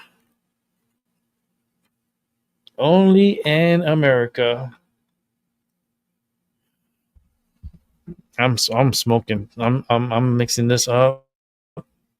I got two flowers in here. Let me put that video. Let me not stall. Let's go ahead and start it up. Jillian, good afternoon, everybody. I'm Martha McCallum, and this is The Story. I'm breathing Moments deep. ago, the White House touting more than 460 arrests in Washington, D.C., just in the days since President Trump's federal crackdown and the arrival of National Guard on the scene. That's so crazy, began. right? Now, these arrests include assault with a deadly weapon, She's crazy, murder, apprehension of 3 known gang members, one of whom is a member of MS-13. Watch this video that was posted by a Trump supporter, Nick Sorter, appearing 165 arrests in DC since feds at how began. peaceful the streets were in DC last Look at this. Quiet. Peaceful. People could walk again. In Washington, D.C. I think I'm going to go to D.C. I'm going to go visit Washington. Strangely empty. I should go visit Washington. So there's that opinion. The GOP-led states that you see if it's on that your safe, screen, I could according walk to the because I walk with a cane. Defense, are sending anywhere from 100 to 500 National Guard troops from their own states to help out with this effort in Washington, which, as you know, is a 30-day effort. Wow. But there's skepticism about these numbers coming from D.C. Mayor Muriel Bowser. This doesn't make sense. You know it doesn't make sense. The numbers on the ground in the district don't support 1,000 people from other states coming to Washington, D.C. You know yes, that. They can. All right. So yes, what is the real situation? Fox News also can confirm they're not all going to stay in hotels. There's a DOJ investigation. They got military bases in Washington, D.C., dummy. Of D.C. crime data to make the crime they stay in the rates Pentagon. In the district. They stay in other areas that's military that, bases. Greg Pemberton, who is chairman of the D.C. Police Union, and he's an active duty detective, I should say, with the Metropolitan Police Department. Officer, thank you very much, Commander. Good to have you with us today. Thank you for joining me. Thanks for having me, Martha. So can you confirm for us that there have been police officers and detectives and members of law enforcement in D.C. who on the scene of crimes have been told, yeah, don't write that one down, or don't add that to the list, or put that down as a more minor offense? Absolutely. That's one of the chief complaints of our members when we go around and talk to them, is that they respond to the scenes of these violent crimes. And inevitably, you'll have a captain or a commander or sometimes a lieutenant show up on the scene and advise them to take a report for a lesser offense. One of the things that we see them do often is sometimes there'll be a shooting or a stabbing, and if the victim is uncooperative with the police, which is not uncommon in some areas of the city, they'll be directed to take an injured person to the hospital report, which is not even a crime at all. It's an incident report. Wow. Sometimes you'll have a robbery. It'll be reported unlawful entry or thefts. This is something that's been unfortunately part and parcel of the police department for some time, and we're very skeptical that these crime stats are accurate. That's extraordinary. Wow. What is the motivation? Why are these commanders or higher ups arriving on the scene during apprehensions and telling police officers to indicate something other than what actually happened at the scene? Well, the only explanation could be to keep the crime stats down, because politically that's expedient for the police department and elected officials in the district. I mean, let's go back to how we got here, which is that in 2020, the DC City Council passed the Comprehensive Policing and Justice Reform Act, which was a sweeping piece of legislation designed to hamstring police officers, to reduce the size, scope, and responsibilities of police officers. In addition, it also prevented us from holding criminals accountable, even when they're convicted of crimes. And so now here we are 5 years later, the police department with an authorized strength of 4,000 sworn members. We only have 3,180. Leaving us with over 800 vacancies for the position of police officer. In order to make up for that gap, the police department uses 2 million hours of mandatory overtime to cover the demand for police officers. And so because of that, crime has skyrocketed in the district. And one of the things that we think is going on in the police department, which who knows how high up that those directives are coming from, is to make sure that these crime stats are reported in the most favorable way possible. I mean, what you're saying obviously substantiates what we heard from President Trump. He said they were opening an investigation and that he didn't believe, because what happened, I don't have to tell you, I'm speaking to Guard, all we heard from many quarters in the media and in leadership in Washington was, this is ridiculous. Our numbers are lower than they've been in a long time in Washington, D.C. We don't need National Guard presence on our streets. I mean, this sounds very, very egregious. This is lying to the people and the constituents of Washington, D.C., and lying to the federal government about what your numbers really are.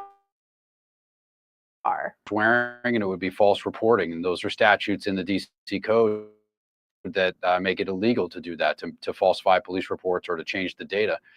So if the DOJ is in fact investigating, I hope they do. And if they find that somebody was intentionally manipulating the data, they should be held accountable. It's a crime in the District of Columbia. And frankly, it's a disservice to the police department. It's a disservice to the city. And most of all, it's a disservice to the victims whose police reports are not being properly handled, and we're not dedicating the proper resources to the crimes that they've been victims of. So something needs to change here, and this is an important issue. It's a huge issue. Let's put up Michael Pulliam, Metropolitan Police Commander, just as one example. He served as commander of the 3rd District in 2024, and now it's confirmed that he was placed on leave because he reported to the EEOC that he felt that crimes were being misrepresented on reports, which, as you point out, is indeed a crime to do that. So they're putting police officers in a situation where they have to commit a crime to fill out their police report in front of their commanders. Where is this directive coming from? How high does this go? Is it the chief of police? Is it the mayor of DC? Well, that's a good question, and I think somebody's going to have to dig into that and figure it out. I would assume that it comes from within the police department. That's my guess. I don't have any evidence as to exactly whose idea this was or who's directing the command staff to do so. But I can tell you that Commander Pulliam is a stand-up guy. I've known him my entire career. I think he's a phenomenal police officer. He's somebody that our members look to for leadership and trust. I can't imagine that he was engaged in this kind of behavior maliciously or surreptitiously to try to benefit himself. I think it's much more likely that he was directed to do this by his higher ups so that they could make sure that the crime stats were reported in a favorable fashion to the department and to the city. And this is a vicious cycle, because not only is it breaking the law, as you say, to misindicate what the crime actually was at the crime scene, but then because it's lowered, the person is probably not going to jail at all, and then they're out on the street to make other people victims, correct? Well, you're absolutely right. So if somebody commits a robbery and then that report is taken for something less than robbery, the police department is not going to advocate time that might go into that. And frankly, even if you're able to close the case and make an arrest, the prosecutors are going to have an issue charging the higher offense, given the fact that the police department didn't even quantify it or qualify it properly. So it's certainly something that should not be going on. We should be taking reports for the exact offense that we show up on the scene for, what the victims are reporting to us, whatever we have probable cause to believe occurred, we should be filing the reports in a proper fashion. Anything else is not only a disservice to the city and the victim, but it's also illegal. Huge. I mean, this sounds like a huge scandal. Have you heard other police officers or other people who are involved with the police union report similar situations?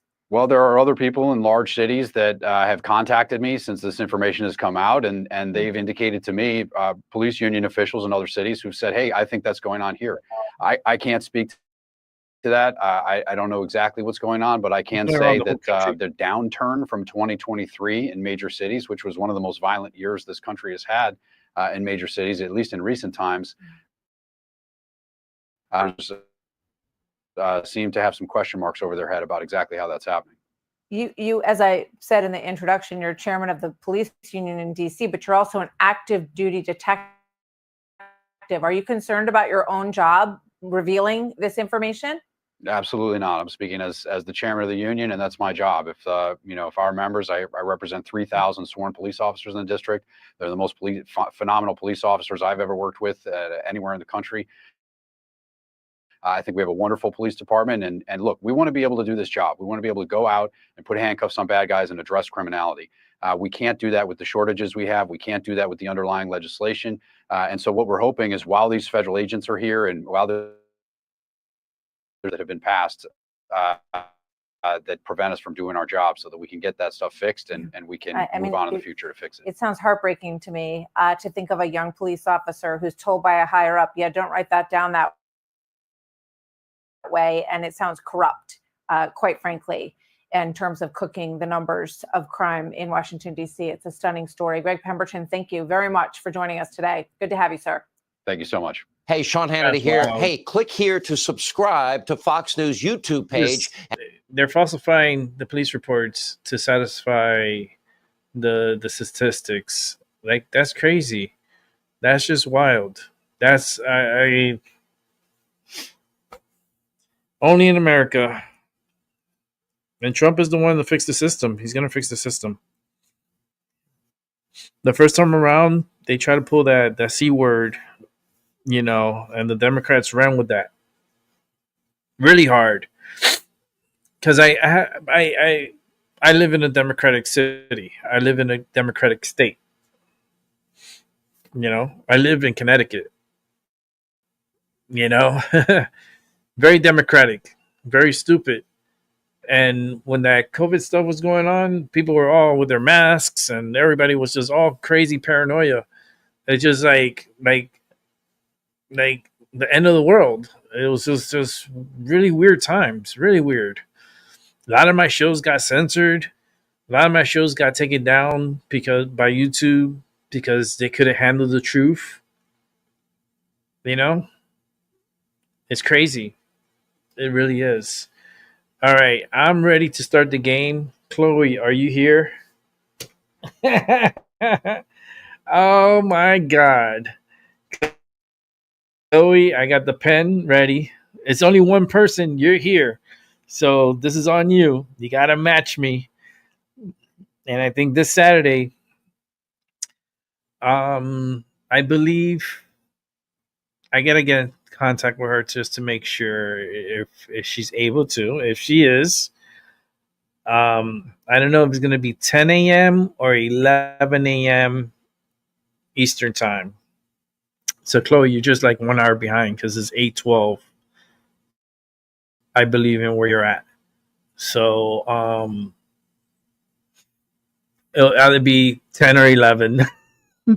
So if it's 10 o'clock, then it's like what, 9 o'clock your time in the morning, and then if it's 11, then it's 10 o'clock. So it's gonna be in the morning, and I'll have the magical, the most sweetest person I've ever came across, Miss Maggie.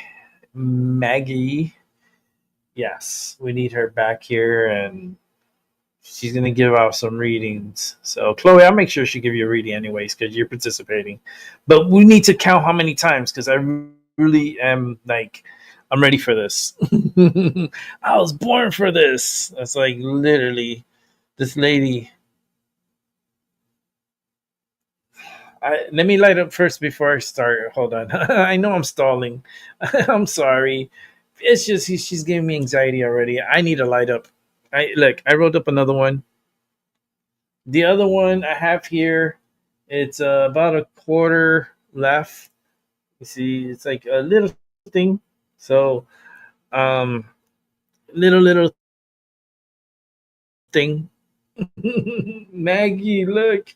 That lady, the Arabic lady, the racist one, the homophobia, like she's a homophobic, and I had to roll up another one. Smells good. Wow, that's 2 in 1. Good. All right, you ready for the game? Well, let me take a couple of posts first. Oh my God, I'm not ready for this shit. I need to have a little moment with myself. Do I really want to do this? I mean, that bitch was crazy. I know she's I wonder how she is in real life. I mean, maybe that's a moment. Maybe her sugar was low. Maybe she's pregnant. Maybe there's a lot of questions I could ask. I mean, am I going to get answers to it? I don't know. It's just weird. Oh my God. Why you put yourself through so much torture? I like the torture. I mean, face your fears, right? Yeah, racism. That's a big fear of mine. Like, how can you be racist? It's like we're all humans. Why do we look at color if we're just all humans, male and female? Like, take off your clothes, everybody. You know, if we didn't have clothes, you can't go around trying to claim that you're a female if you have a Johnson. I'm sorry, it just doesn't work that way for me.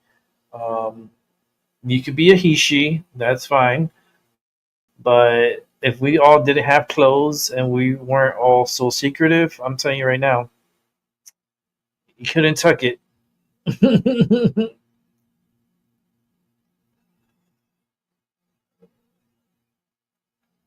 Oh, great. All right. Yeah.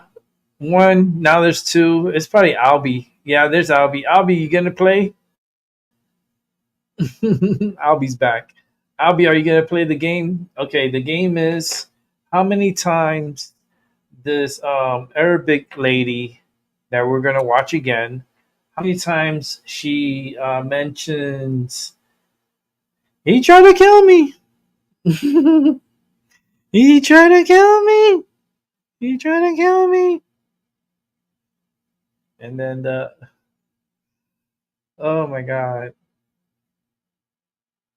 the racist remarks and the Islamophobic, like Islamophobic. I never heard of that in my life.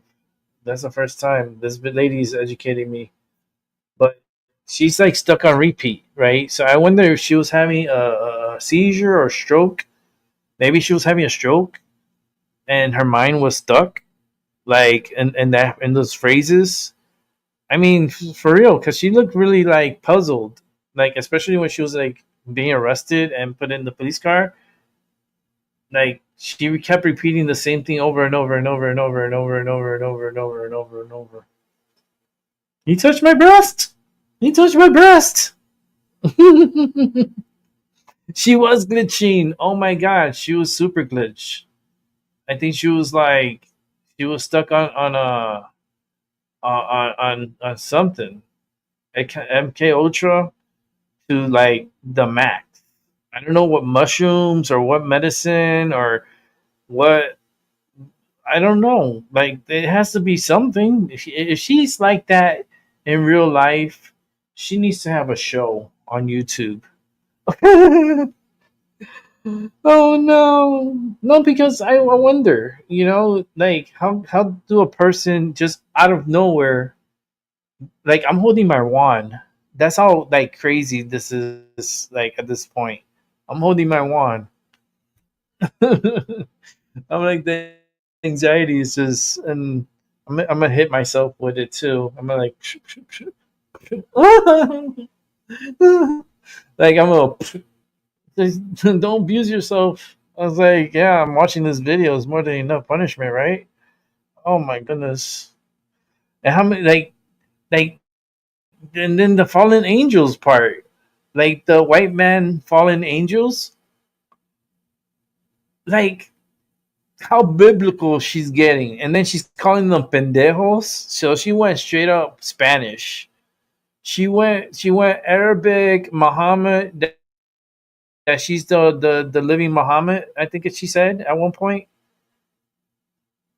She said a lot of stuff. We're gonna watch it again, and then we're gonna go back to back on Tyson De La Cruz. Unbalanced. I mean, she chemically like unbalanced. Yeah, more like the bitch is crazy.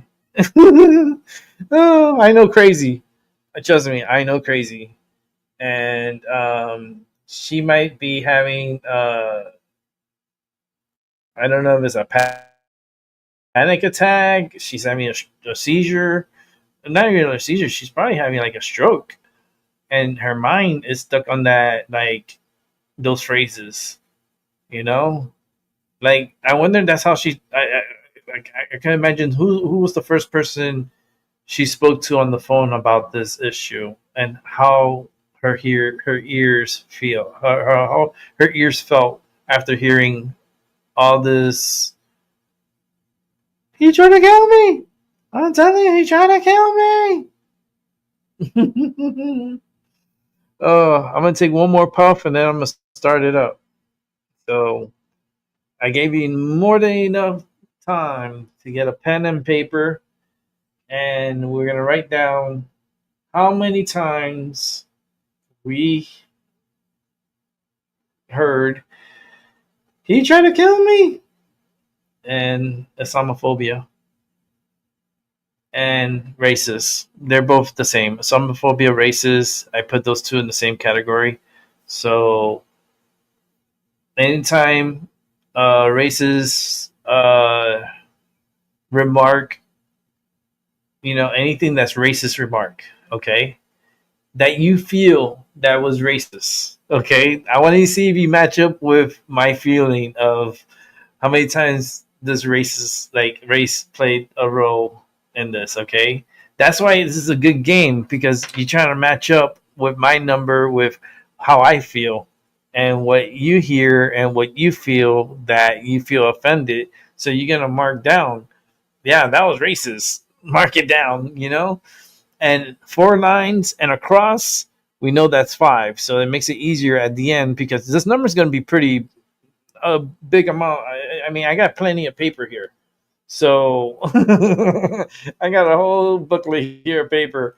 He's trying to kill me. Imagine all this. He's trying to kill me. Oh my God. I need 3, we got back to back to back on Tyson De La Cruz. So we're going to go through this one more time. Mental abuse. And then we're going to 3 shows of Tyson. And then I'm wrapping it up for the night, because that'll leave me to about 2.5 hour show. So that's good enough. All right. One more puff. I got some water. Make sure you drink water. This is I'm not high enough still. I'm gonna probably light up both joints and smoke at the same time. Hold on. I'll probably do that. This bitch is crazy. She's making me do crazy shit. I'm smoking 2 joints at once.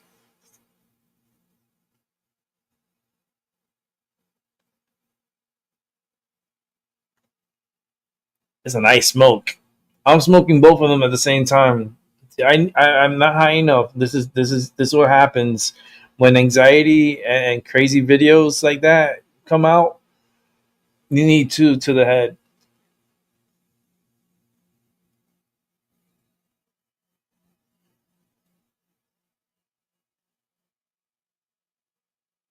That was a double shot. Double the pleasure. Remember that? Double the joy. Double mint gum. I remember the double mint gum. I used to like the yellow one. The green one was okay, but that yellow one, the juicy fruit, is gonna move ya. Yeah. The juice is gonna move ya. Yeah. I remember juicy fruit. They still have it. Company's been around forever. But back in the days, it was so, I guess my taste buds or whatever,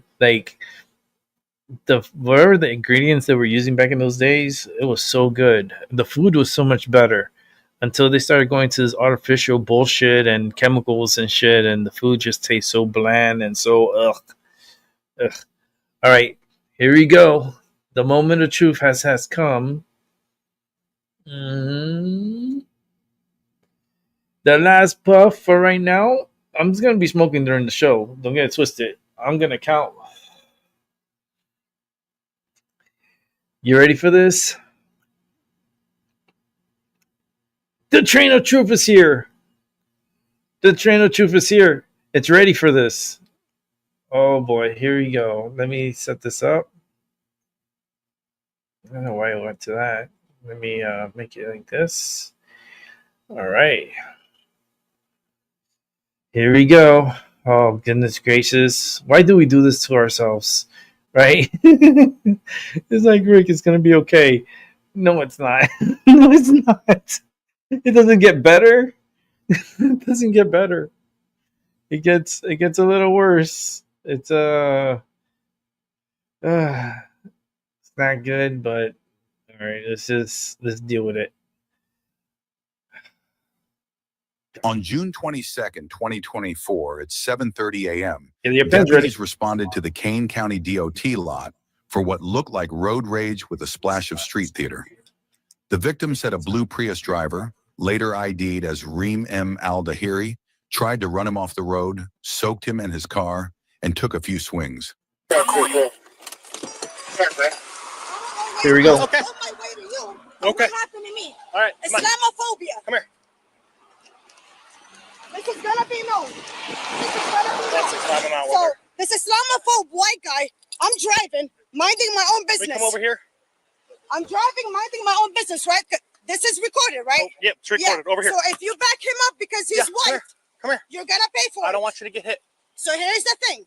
I'm driving, minding my own business, following the speed limit. Here comes this white guy trying to outspeed me. Are you listening to me or not? I'm trying to tell my people that I'm out with you. So can you give me 1 second? Just give me 1 second, man, please. Right. Because you're not going to defend Islamophobe. Give me 1 second. He tried to kill me. 165, I'm out with her. Yeah, he tried to kill me. Right? He tried to kill me. Okay, so what happened? He tried to kill me. I'm about to videotape this because he tried to kill me. You're not going to kill me in this neighborhood, okay? You're not going to defend Islamophobe. Alrighty, here you go. Yeah, he's Islamophobic. Okay, so can we talk about what happened? So I'm on my way to you, by the way. Okay, I'm right here. I'm right here. I'm on my way, not to you, to the police. I am the police. 3 minutes away. I am the police. So here's what's happening. Are you coming too, or so where this occurred is my jurisdiction. So I need you to talk to me. I need you to talk to me. People are recording too. We're recording. Yeah, over here too. They're recording. Okay, that's great. Can we talk about what happened? So I'm driving, minding my own business. There's this Islamophobic white guy behind me, literally driving me to I don't know where, almost about to hit me. Okay. So I'm slowing down because I don't know what's going on.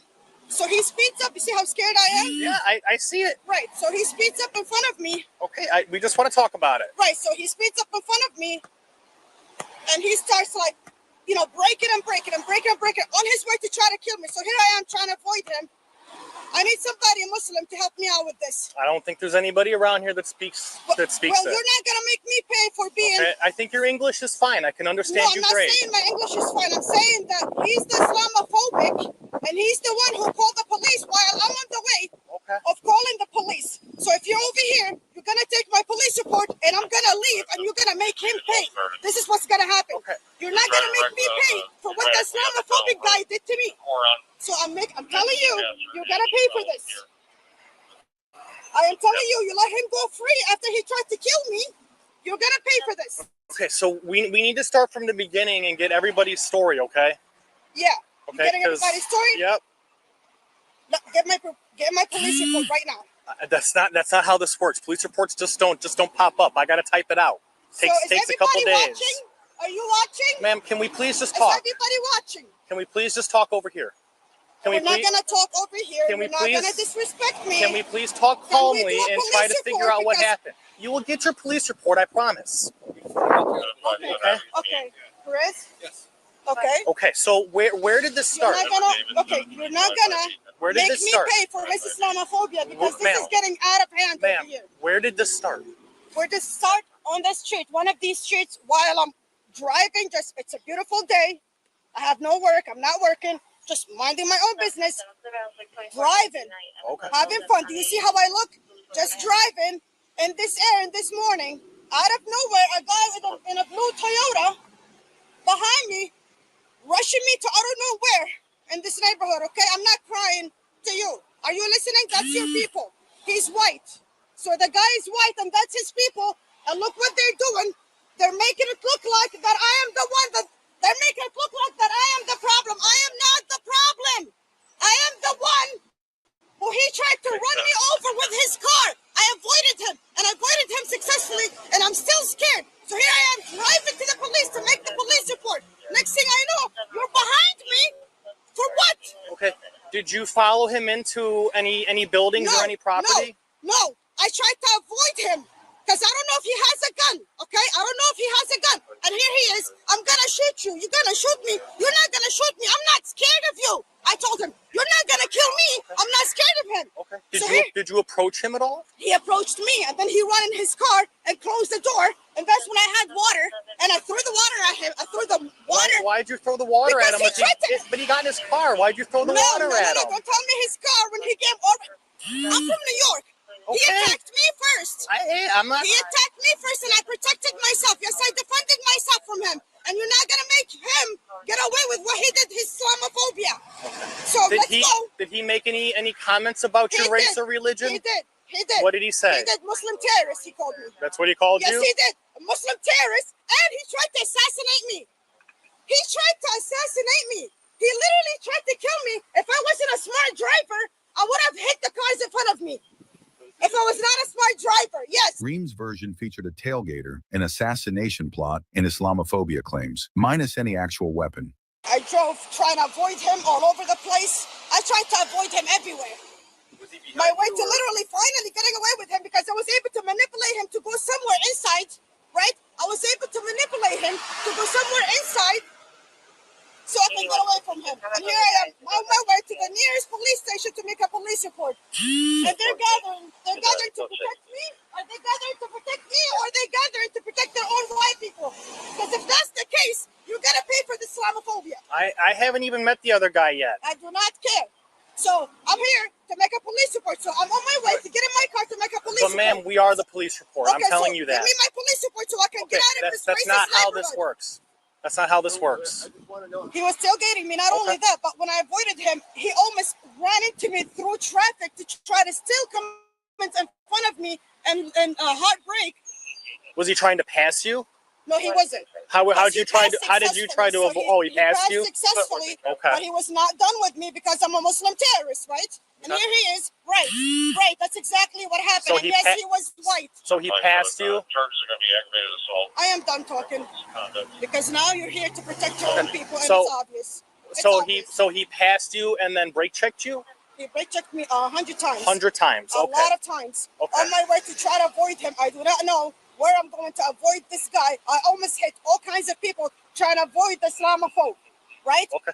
And finally, I manipulate him all the way until he gets out of the way, and here he is about to shoot me, about to kill this Muslim terrorist. What? How do you know he was about to shoot you? Because he's saying it. He's not afraid of But saying it. he was in his car, right? He was in his car after he attacked me. Do you not understand? But we're not there yet. We're still on the roadway. I have no guns, first of all. I have no guns. I didn't say you did. And he called his own people.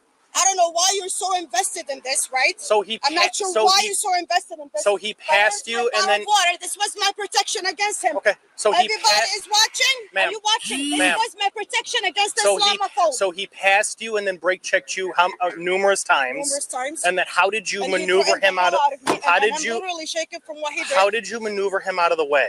How did I ended up maneuvering him. He ended up going the opposite of the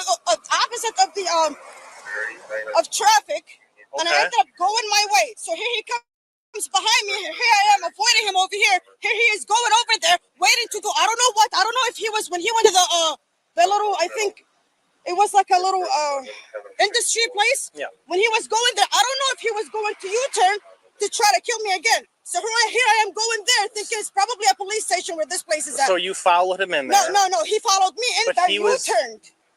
You said he Do was. you understand? You Do said you he was in understand front of that you. I am the one Ma'am, who's a victim here? Do you not understand I'm just trying to get it figured out. So he was in front of you. I still don't know how you maneuvered him out of the way. How did you maneuver him out of the way? So, regardless, for the police report, we need to know your name and your information. Do you I have am your not ID? giving any name or any information. Is this your car? This is my car. I have a picture of his car. Okay, can I see a picture of his car? Yes, you can.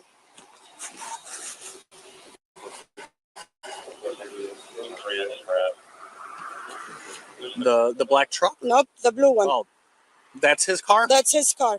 Oh, okay. Another blue Prius? Yeah, another blue Prius. Okay. Right. Okay, so, and then did that damage get caused by the incident? I am not answering any questions. So, Was when you guys pulled into that place up there. I am not answering any questions. When you guys pulled into that place up there, was he still in front of you or was he behind you? So then you guys pulled into that place. I don't know who was in front or who was in back. And then you guys both got out of your cars. And then at what point did you throw the water bottle at him?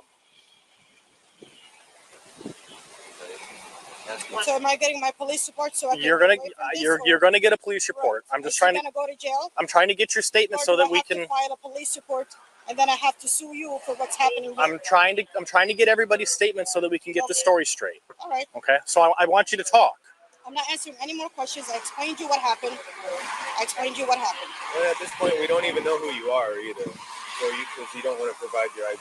Right. I just heard you. You verified who I am. Is that who you are? Yeah, that's who I am. That's okay. Right. Okay. We got that. Right. Surveillance showed her tossing containers in liquid, then lunging toward the victim. What is happening here? Are you getting the police report or? So our partners are out with him. We're just getting some information right now.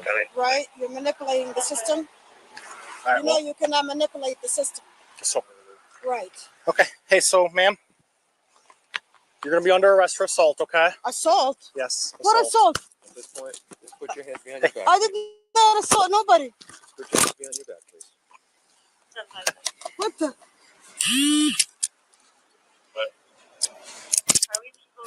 So our partners talk to him. He wants to press charges for assault, so that's why we're placing you under arrest. We're gonna take your phone, okay? So you protected your own white people? That's not how it goes. Yes, it does. I did not assault him. I did not assault him. He tried to kill me because I'm Muslim. And that will be duly noted in the report, okay? Islamophobia. You got it? Islamophobia? Everything that you told us is going to be noted in the report. But you protected white people on me. You protected the fallen angel on this Arab. Is that too tight or is that okay? You protected the fallen angel knowing that they have no future. Hey, ma'am, is that too tight or is that okay? Okay, I can get a finger in there, okay? Get a woman. Do not touch me. Get a woman. Do not touch me. You guys have a woman on? Get a female.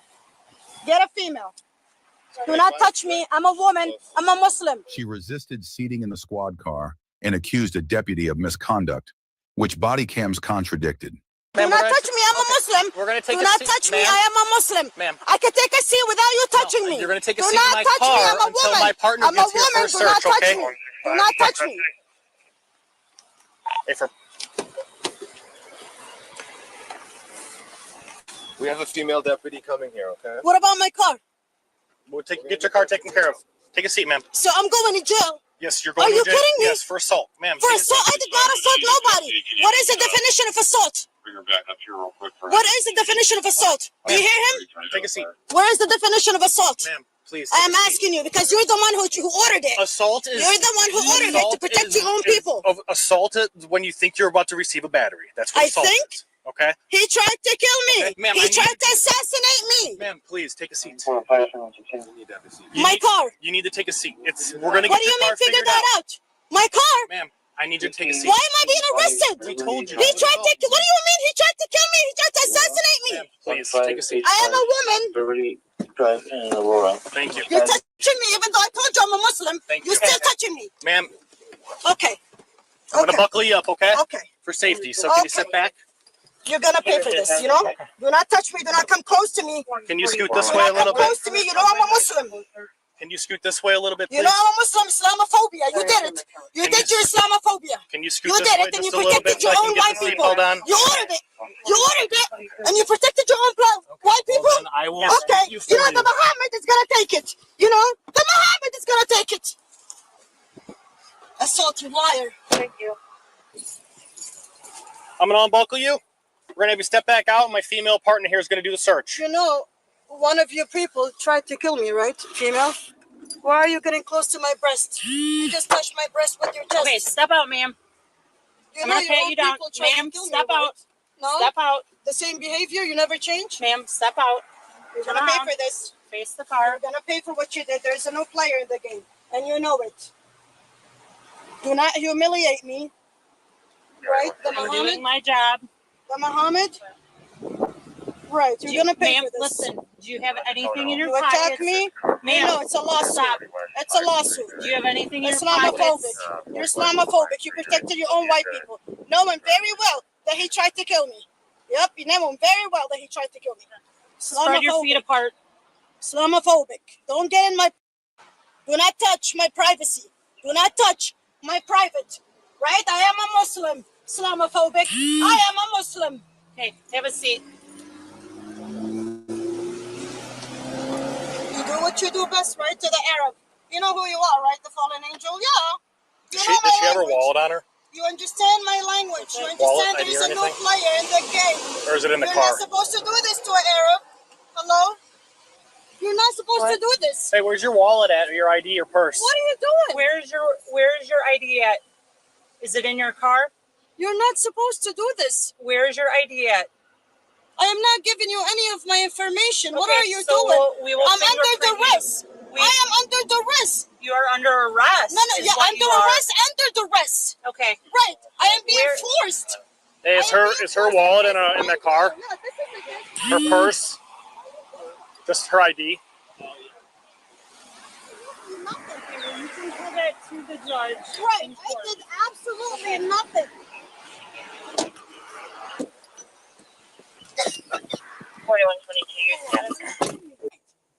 You know very well that he tried to kill me, Arabian, Arab. He says how you were created, English, Arabic. Does that not ring a bell? You're stupid, pandejo. Do you understand you're a pandejo? You are a stupid third eye. You know that, right? 23 and so is there 12. You are. Because you had a chance there to bow down to me. You know who I am. And to listen to my orders. You have a chance, I told you. You have a chance. The more you ruin it for yourself, the more you lose against my other Jesh. You get it? The jinn? They are my Muhammads. I am the Muhammad. No, you're not a Muhammad. I am a Muhammad. Are you mentally ill? Do you not understand? I am the true Muhammad Arabia. Nobody cares about any of this. The new player, you know. Yeah, you're not going to get away with shit. Pretending to be mentally ill. You are not. You know what's up. You know what's up. You will pay for what you're doing. You're ruining my record. Cleaning myself from your shenanigans. Of course. You guys mic'd up? Don't touch me. I'm a Muslim. Don't touch you. I don't know you. No, Not get disrespectful. I know you're Step protecting your own people. Islamophobia. Right. Islamophobia. Muhammad, Arab. Yes, I'm an Arab. And yes, he tried to kill me. Just in case you don't know what's going on, okay? Charged with aggravated assault in a public place, Reem went to jail. Oh man, Prius went to the it's tow gonna be yard. very and the victim curious on chose the to press numbers. charges. Oh, this is gonna be good. Oh boy. Let's see the calculations. See how close you got. I mean, let's add it up.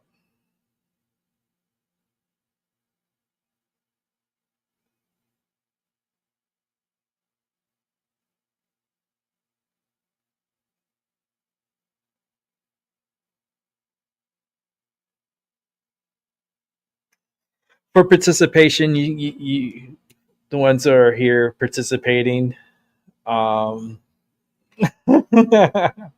Okay, but which is which? He tried to kill me. What you got for he tried to kill me? It has to be that phrase. It has to be he tried to kill me, and the Islamophobic and racist remarks. I have the total here from my ears. You show me yours. For the he tried to kill me. What number do you have?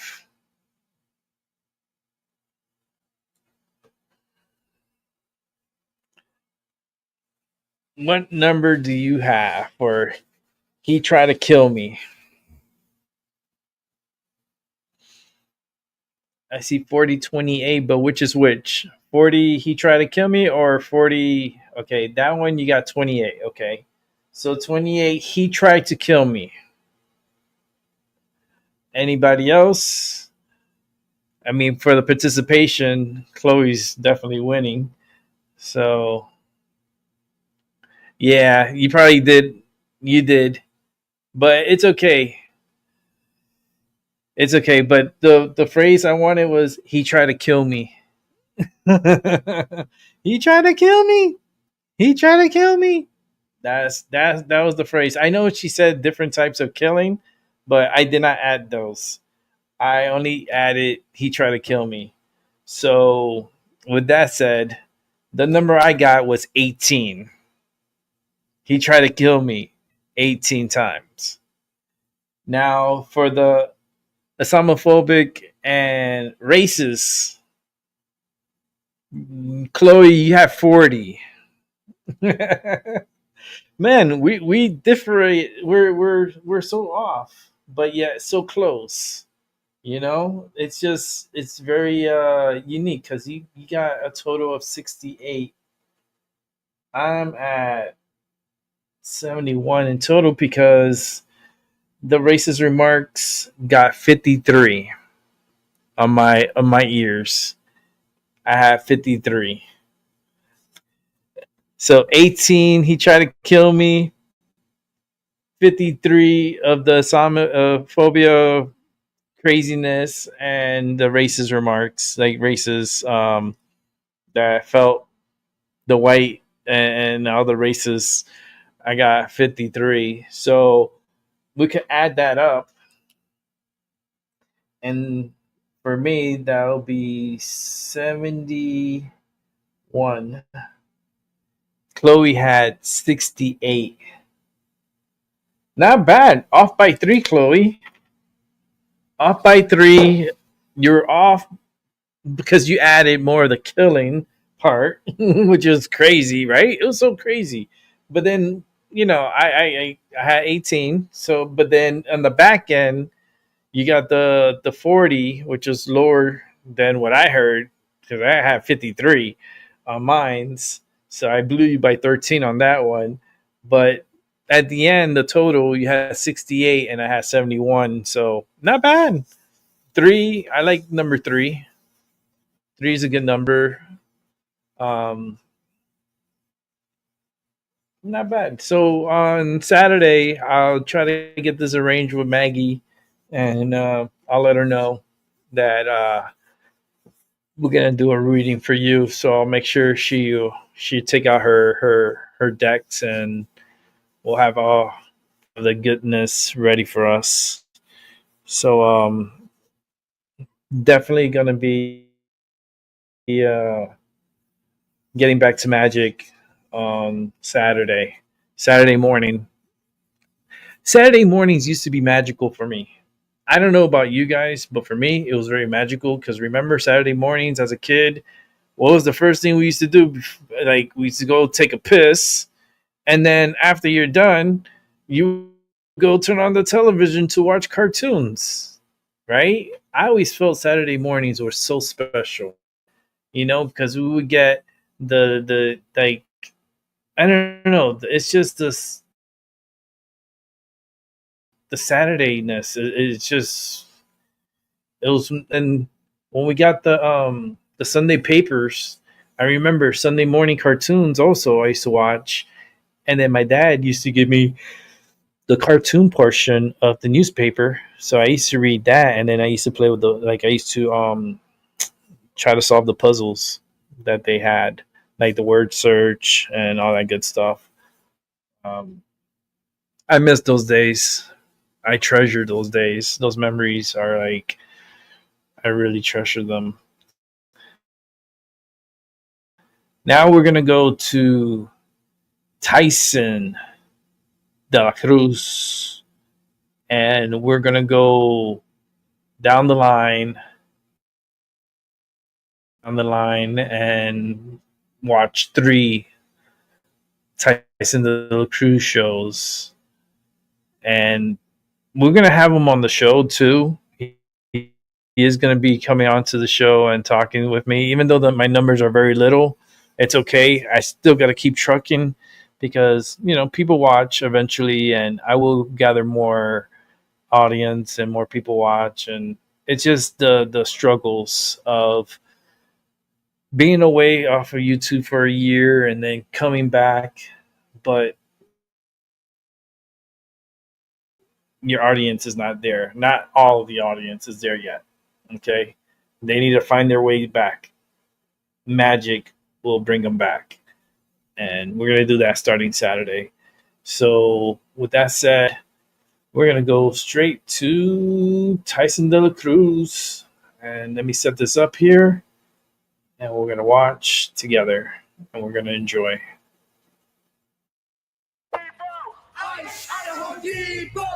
Now at 6, demonstrators standing with day laborers against immigration raids following the death of one worker who was hit by a car while running from agents last week. America, the liberal media is having an absolute meltdown over a tragic incident at a Home Depot in California, and they're using it to attack Trump's immigration enforcement in the most dishonest way possible. A man died after running onto a freeway after an ICE operation. And instead of reporting the facts, the media is spinning this into some type of anti-ICE propaganda. But here's what they won't tell you. ICE wasn't even chasing this guy. They didn't even know about his death until hours after the operation was finished. But wait, it gets worse. These protesters showing up at these scenes, they're almost exclusively white liberals who don't even live in these communities, screaming about chaos and terror, while actual residents are just trying to get to work and support their families.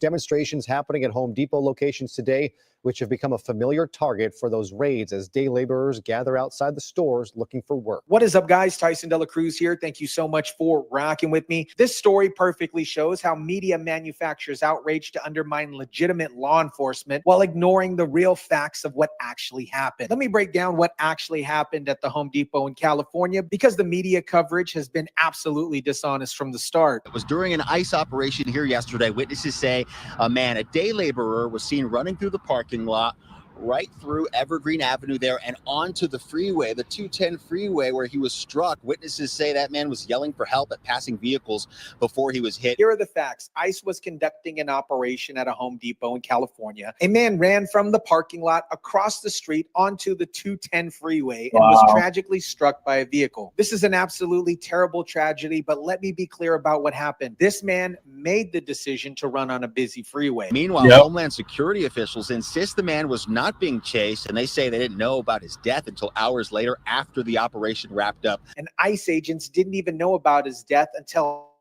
hours after the operation was completed. So this wasn't some high-speed chase or aggressive pursuit. This was somebody who panicked and made this tragic decision on their own. But you won't hear that context in most media coverage because it destroys their narrative about ICE agents chasing him to his death. Now watch how the media spins this tragedy to attack immigration enforcement instead of reporting the actual facts. Night in Monrovia, a day after a day laborer was struck and killed as he tried to escape from ICE agents. Witnesses say Roberto Carlos Montoya ran onto the freeway when federal agents entered the nearby Home Depot. Now, I want you to notice the language here. As he tried to escape from ICE agents. This makes it sound like ICE agents were chasing him, when we know from official sources he wasn't being pursued. The media is deliberately creating false impressions to generate outrage. Montoya was a 53-year-old grandfather from Guatemala.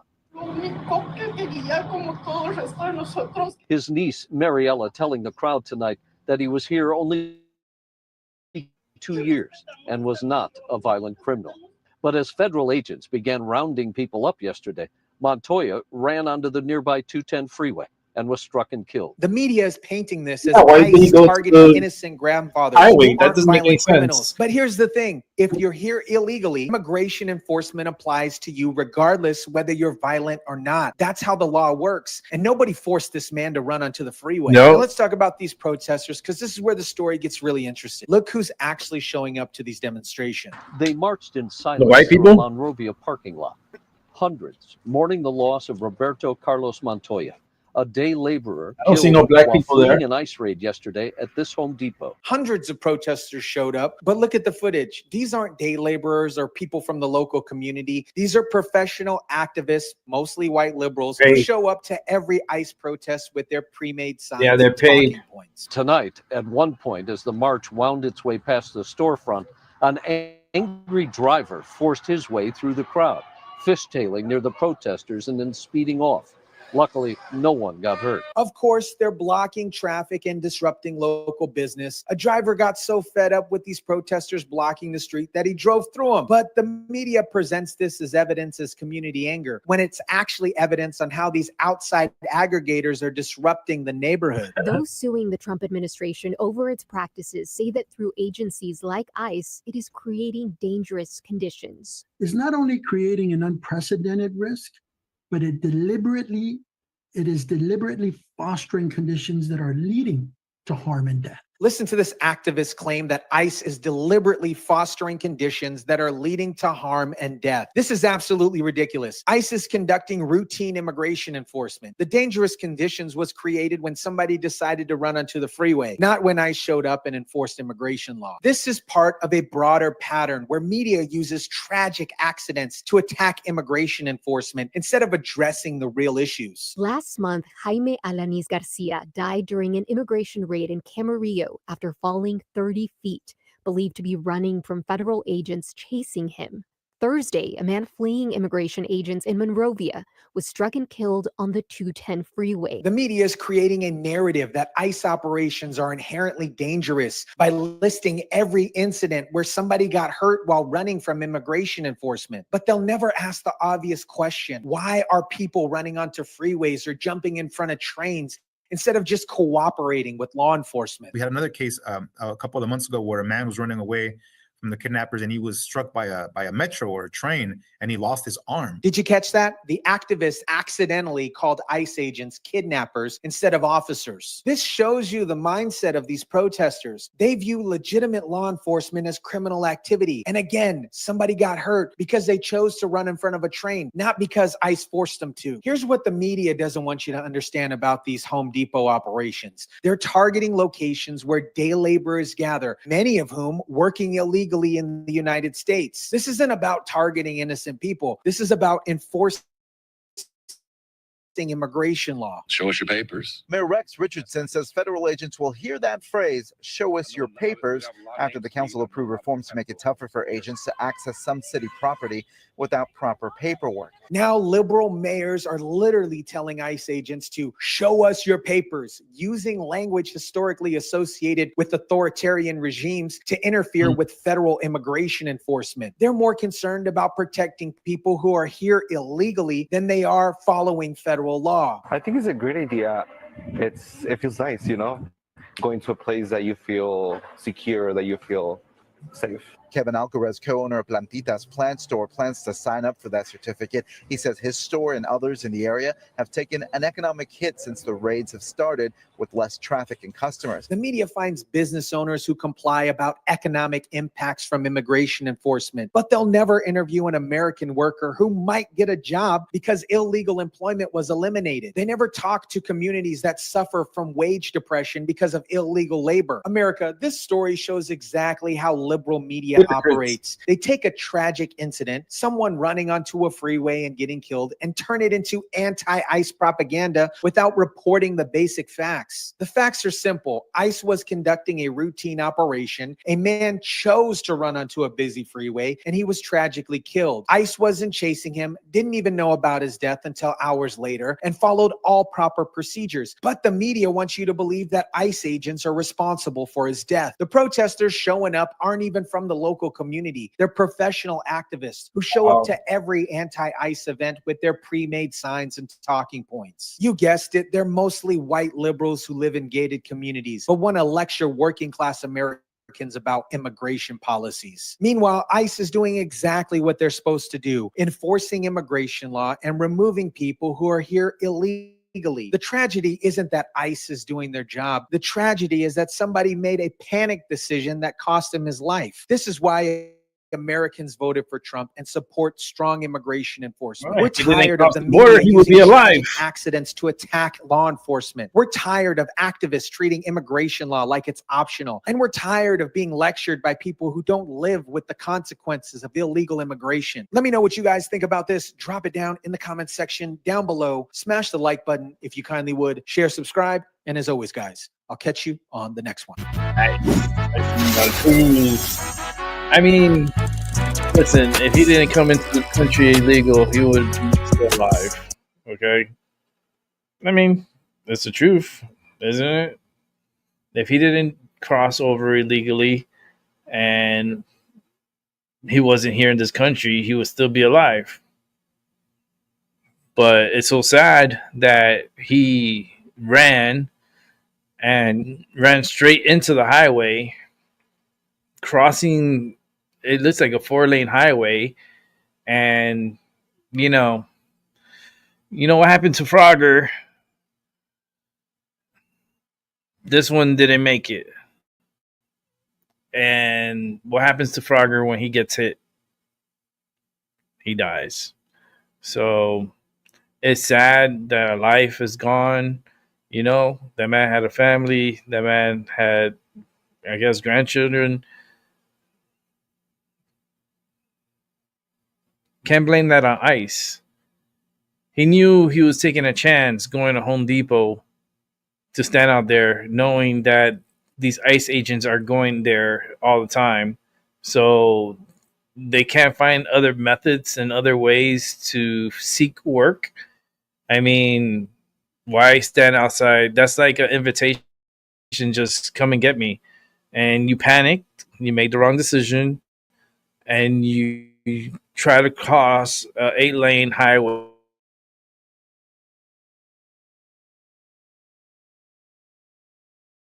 a 5th lane, and game over. Done. It's over. Game over. So we're going to the next of Tyson De La Cruz. Enjoy. It's about the federal indictment of Mayor LaToya Cantrell. She's accused of using public money while trying to hide a romantic relationship with her former NOPD bodyguard. America, we just got hit with one of the most outrageous political corruption scandals you've ever seen. New Orleans Mayor LaToya Cantrell has been indicted on 18 federal charges for using taxpayer funds to fund an affair with her police bodyguard. We're talking about $70,000 in travel expenses so she could take romantic trips to Napa Valley wineries while he was supposedly on duty. But here's the really insane part. This is the same city that just hit its lowest murder rate since the 1960s. And instead of focusing on that success, the mayor was busy planning wine tours with her boyfriend on the taxpayer's dime.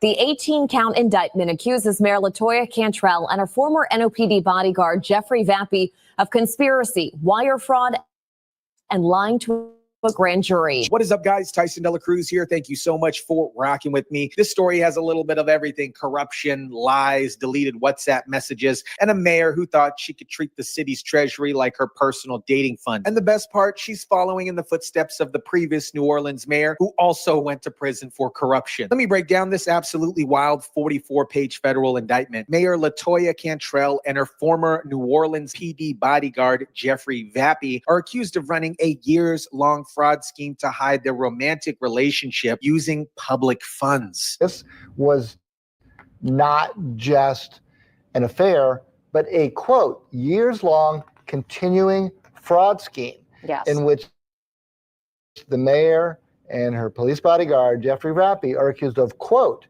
abusing their power and authority. A years-long continuing fraud scheme. That's not just having an affair. That is an affair with criminal activity. Between September 2021 and March 2024, Vappy accompanied Cantrell on at least 14 trips across the country and overseas, all while claiming he was on official police business under the sheets.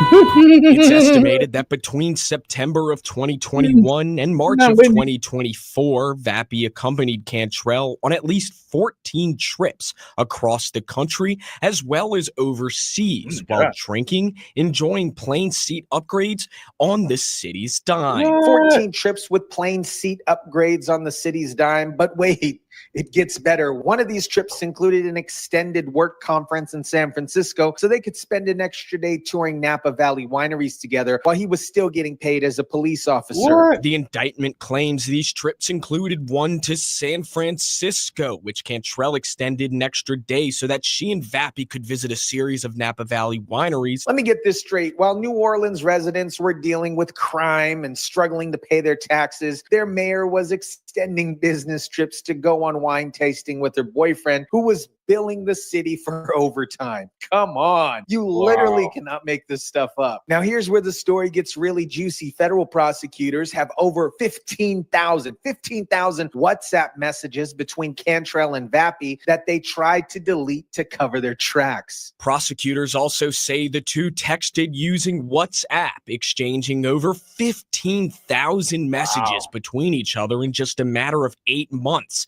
many of which were deleted by Cantrell. 15,000 messages in 8 months. That's about 62 messages per day. These weren't work-related communications about police business. Listen to what they were actually saying to one another. The times when we are truly alone traveling is what spoils me the most. The feds allege beginning in October 2021, while carrying on a personal relationship, Cantrell and Vappy attempted to disguise it by making Vappy's interactions with the mayor appear to relate to his official duties. The times when we are truly alone traveling is what spoils me the most. That's not official police business. That's a romantic relationship being funded by New Orleans taxpayers. And they knew exactly what they were doing was wrong. Later, Cantrell, so that is about 3:30. You will be done? Vappy, meaning we get out earlier. Cantrell, let me know about where for lunch to make sure I'm out of sight. Let me know about where for lunch to make sure that I'm out of sight. They were actively planning how to hide their relationship while billing taxpayers for it. This shows consciousness of guilt. They knew that they were breaking the law, but the travel expenses are just the beginning. These two also use city-owned apartments in French Quarter as their personal love nest while they claim to be on duty. When he gets a little free. Oh, Lord. The indictment says they treated it as their personal shared residence, with Cantrell often calling it our apartment in messages. Cantrell and Vappy allegedly manipulated their schedules to allow them additional time to spend together in the city-owned Pontabla apartment while Vappy claimed to be on duty. They called it our apartment in messages and manipulated schedules to spend time there while he was still on the clock. So not only were taxpayers paying for their romantic trips to wine country, they were also paying his salary while he was hanging out in a city-owned apartment with the mayor. The indictment also says they discussed having someone sweep the apartment for recording devices. Federal prosecutors appear to specifically mention Fox 8's investigation on or about September 23rd, 2022. They were so paranoid about getting caught that they discussed sweeping the apartment for recording devices. And when local investigative reporters started asking questions, Vappy actually conducted online searches about where the reporter lived. This is the behavior of people who know that they're committing crimes. And when the heat started building, instead of coming clean, Cantrell and Vappy doubled down on their lies and obstruction. She's also accused of making false statements to FBI agents. She's also accused of producing a false affidavit under oath after a grand jury issued a subpoena on July 2023 requiring the production of text between the two, as well as documents concerning gifts. She lied to FBI agents and produced false documents under oath to a grand jury. When federal investigators subpoenaed her text messages and gift records, she tried to cover it up in pre-jury. The cover-up, my friends, is always worse than the crime, and this is a perfect example. The feds say when a city associate tried to warn her and stop the mayor, texting, quote, spending public funds and using public resources for your personal relationship was illegal. Cantrell responded that her relationship with Vapi was not about a personal relationship. Even when a city associate warned her that what she was doing is wrong, she continued lying about it. Someone literally told her spending public funds on your personal relationship is illegal, and she kept doing it anyways. This shows the willful criminal intent here. Now, what makes this story even more infuriating, while Cantrell was busy planning wine tours and romantic getaways, New Orleans was actually making progress in crime. New Orleans murder count hit its lowest point in decades. A local crime analyst says that other types of crime are also on the decline. And as Andres Fuentes reports, it's a trend that started years ago. This statistic gonna blow your mind. The city hit its lowest murder rate since the 1960s, with homicides down 17% and other violent crimes dropping very significantly. But instead of focusing on building on that success, the mayor was focused on planning her next romantic getaway with her bodyguard. Crime was supposedly plummeting across the board. Homicides down 17%, shootings down 16%, armed robberies down 27%, carjacking down 35%. This should have been a time for the mayor to capitalize on this success and make New Orleans even safer. Instead, she was billing taxpayers $70,000 for romantic booty trips. America, this story perfectly illustrates everything wrong with corrupt Democrat leadership. You have a city that was finally making some real progress on crime on paper, the kind of progress that saves lives and makes communities safer. And the mayor was more interested in using taxpayer money to fund her love life. $70,000 in travel expenses, 15,000 deleted WhatsApp messages, lies to federal agents, false documents to a grand jury, and a city-owned apartment used for their personal love nest. This isn't just an affair. This is organized criminal activity at the highest levels of city government. And here's the real tragic part. New Orleans was actually succeeding. Crime was down across the board. Didn't Fannie Willis had a city problem was with becoming that too? safer and residents were starting to With feel Nathan hopeful Wade? about their community's future. But instead of building on that success, the mayor was planning wine tours to Napa Valley. This is why Americans are fed up with corrupt politicians who think public office is their personal piggy bank. LaToya Cantrell faces up to 30 years in prison, and frankly, she deserves every day of it. When you betray the public trust and steal taxpayer money for personal gain, there should be some serious consequences. The people of New Orleans deserve better. They deserve a mayor focused on the continued progress of crime, not one focused on planning romantic getaways on the taxpayer dollar. Let me know what you guys think about this. Drop it down in the comment section down below. Smash the like button if you kindly would. Share, subscribe, and as always, guys, I'll catch you on the next one. Nice. Thank you, Tyson, for another awesome show. That's so cool. But Tyson, I'm sorry, we're not gonna do a back-to-back 3 in a row, because that last one of Tyson, I want to leave it for the end, because there's something that came up, and we're gonna watch it together. And let me take this last puff.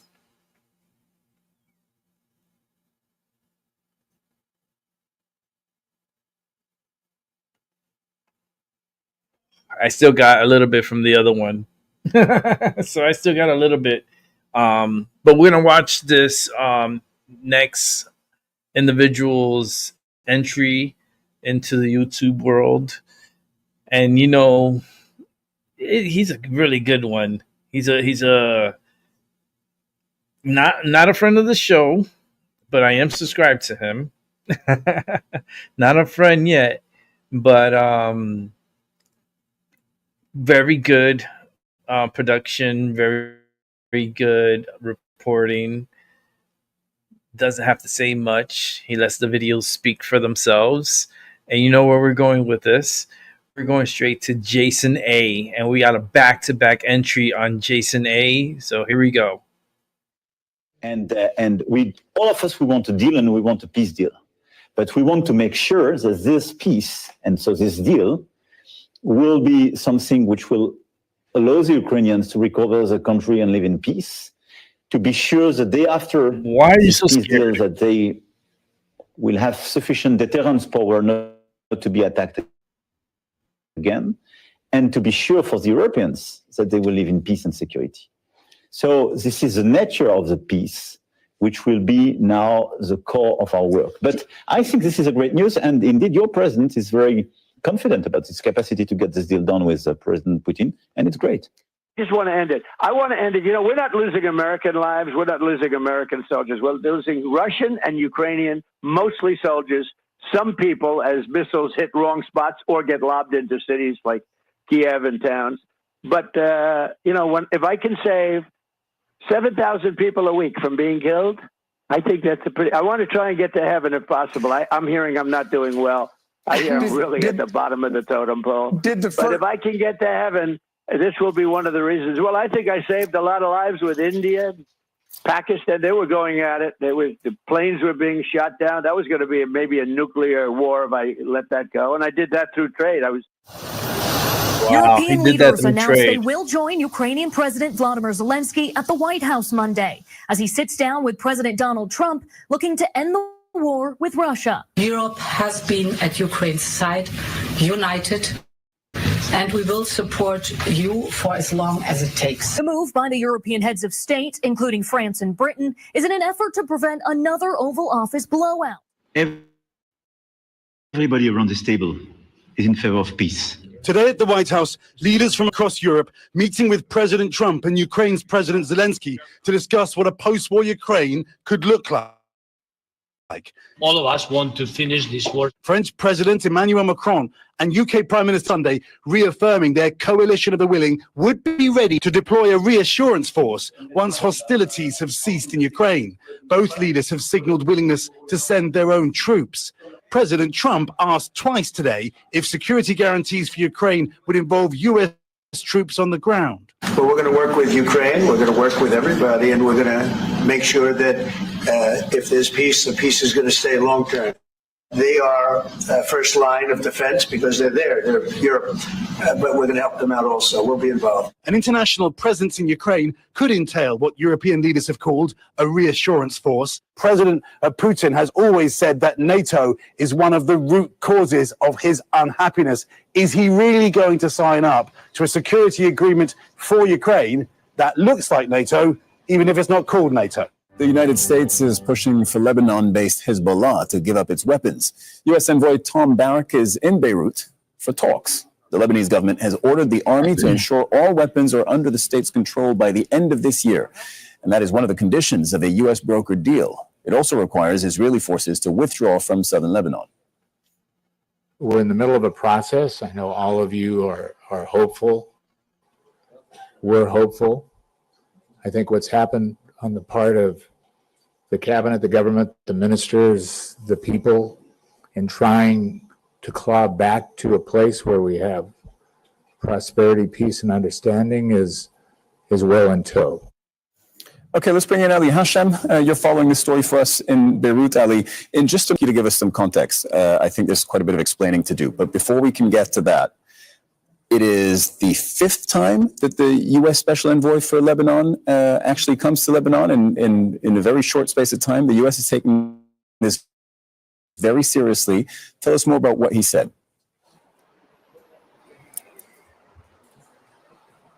Well, Tom Barak and his team met with the Lebanese President Joseph Aoun.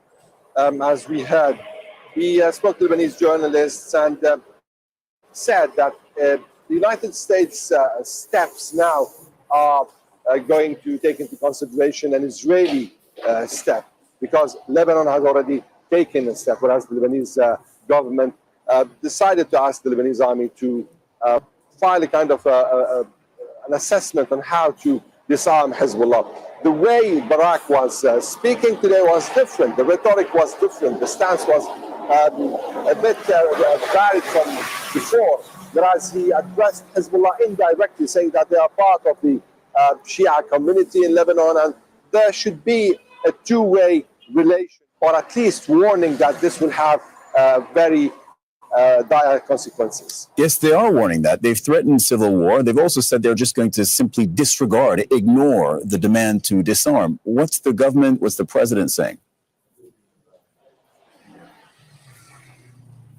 Well, what Hezbollah was saying is that the time, as far as there is Israeli occupation of Lebanese territories, as far as there is Israeli attacks on Lebanese territory, to ask to keep all of the land that he's illegally claimed, and even more than that. He said, I don't think there should be swapping of land. He also said that this is not just about Ukraine security, Tom. He said this is about the security of all of Europe. And he called it a credibility issue for the United States. And this was a significant takeaway from his interview, Tom. He said, look, if it doesn't appear as though there is being progress made in these upcoming talks between President Zelensky and President Putin, and then, of course, the trilateral that's expected to happen after that, he says President Trump should move to impose sanctions and tariffs and really lower the hammer on President Putin. It was a very powerful message from the French president, who also reaffirmed their commitment to the security of Ukraine and that security agreement that you heard him there talk about without giving all of the details away. It's clear some of those details are still very much coming together. Not only do you need a deal, you need a deal that's verifiable, that's enforceable, and that's enduring. If you don't achieve that, then I think you could have a ceasefire for a few months, a few weeks, and then the war will start again and more people will die. That's not the outcome we're interested in. Right. So why not hit them with secondary sanctions already? Give the Ukrainians $300 billion in frozen Russian funds. Slap tariffs on China. Slap them on Brazil and Turkey for doing business in Russia, like buying their cheap oil. We could, we still might, but not yet. Why? Simple. It eliminates peace as an option. The moment the president puts those additional sanctions, that's the end of the talks. You've basically locked in at least another year to year and a half of war and death and destruction. We may unfortunately wind up there, but we don't want to wind up there. We want to wind up with a peace deal that ends this war so Ukraine can go on with the rest of their lives and rebuild their country and be assured that this is never going to happen again. That's the goal here. We're going to do everything possible to make that happen if it's doable. All right, on the ground here, breaking tonight, just word now from the press room as you look there live, that the meeting has ended. After 3 hours, the meeting is ended, and we're hearing that the press conference may be imminent.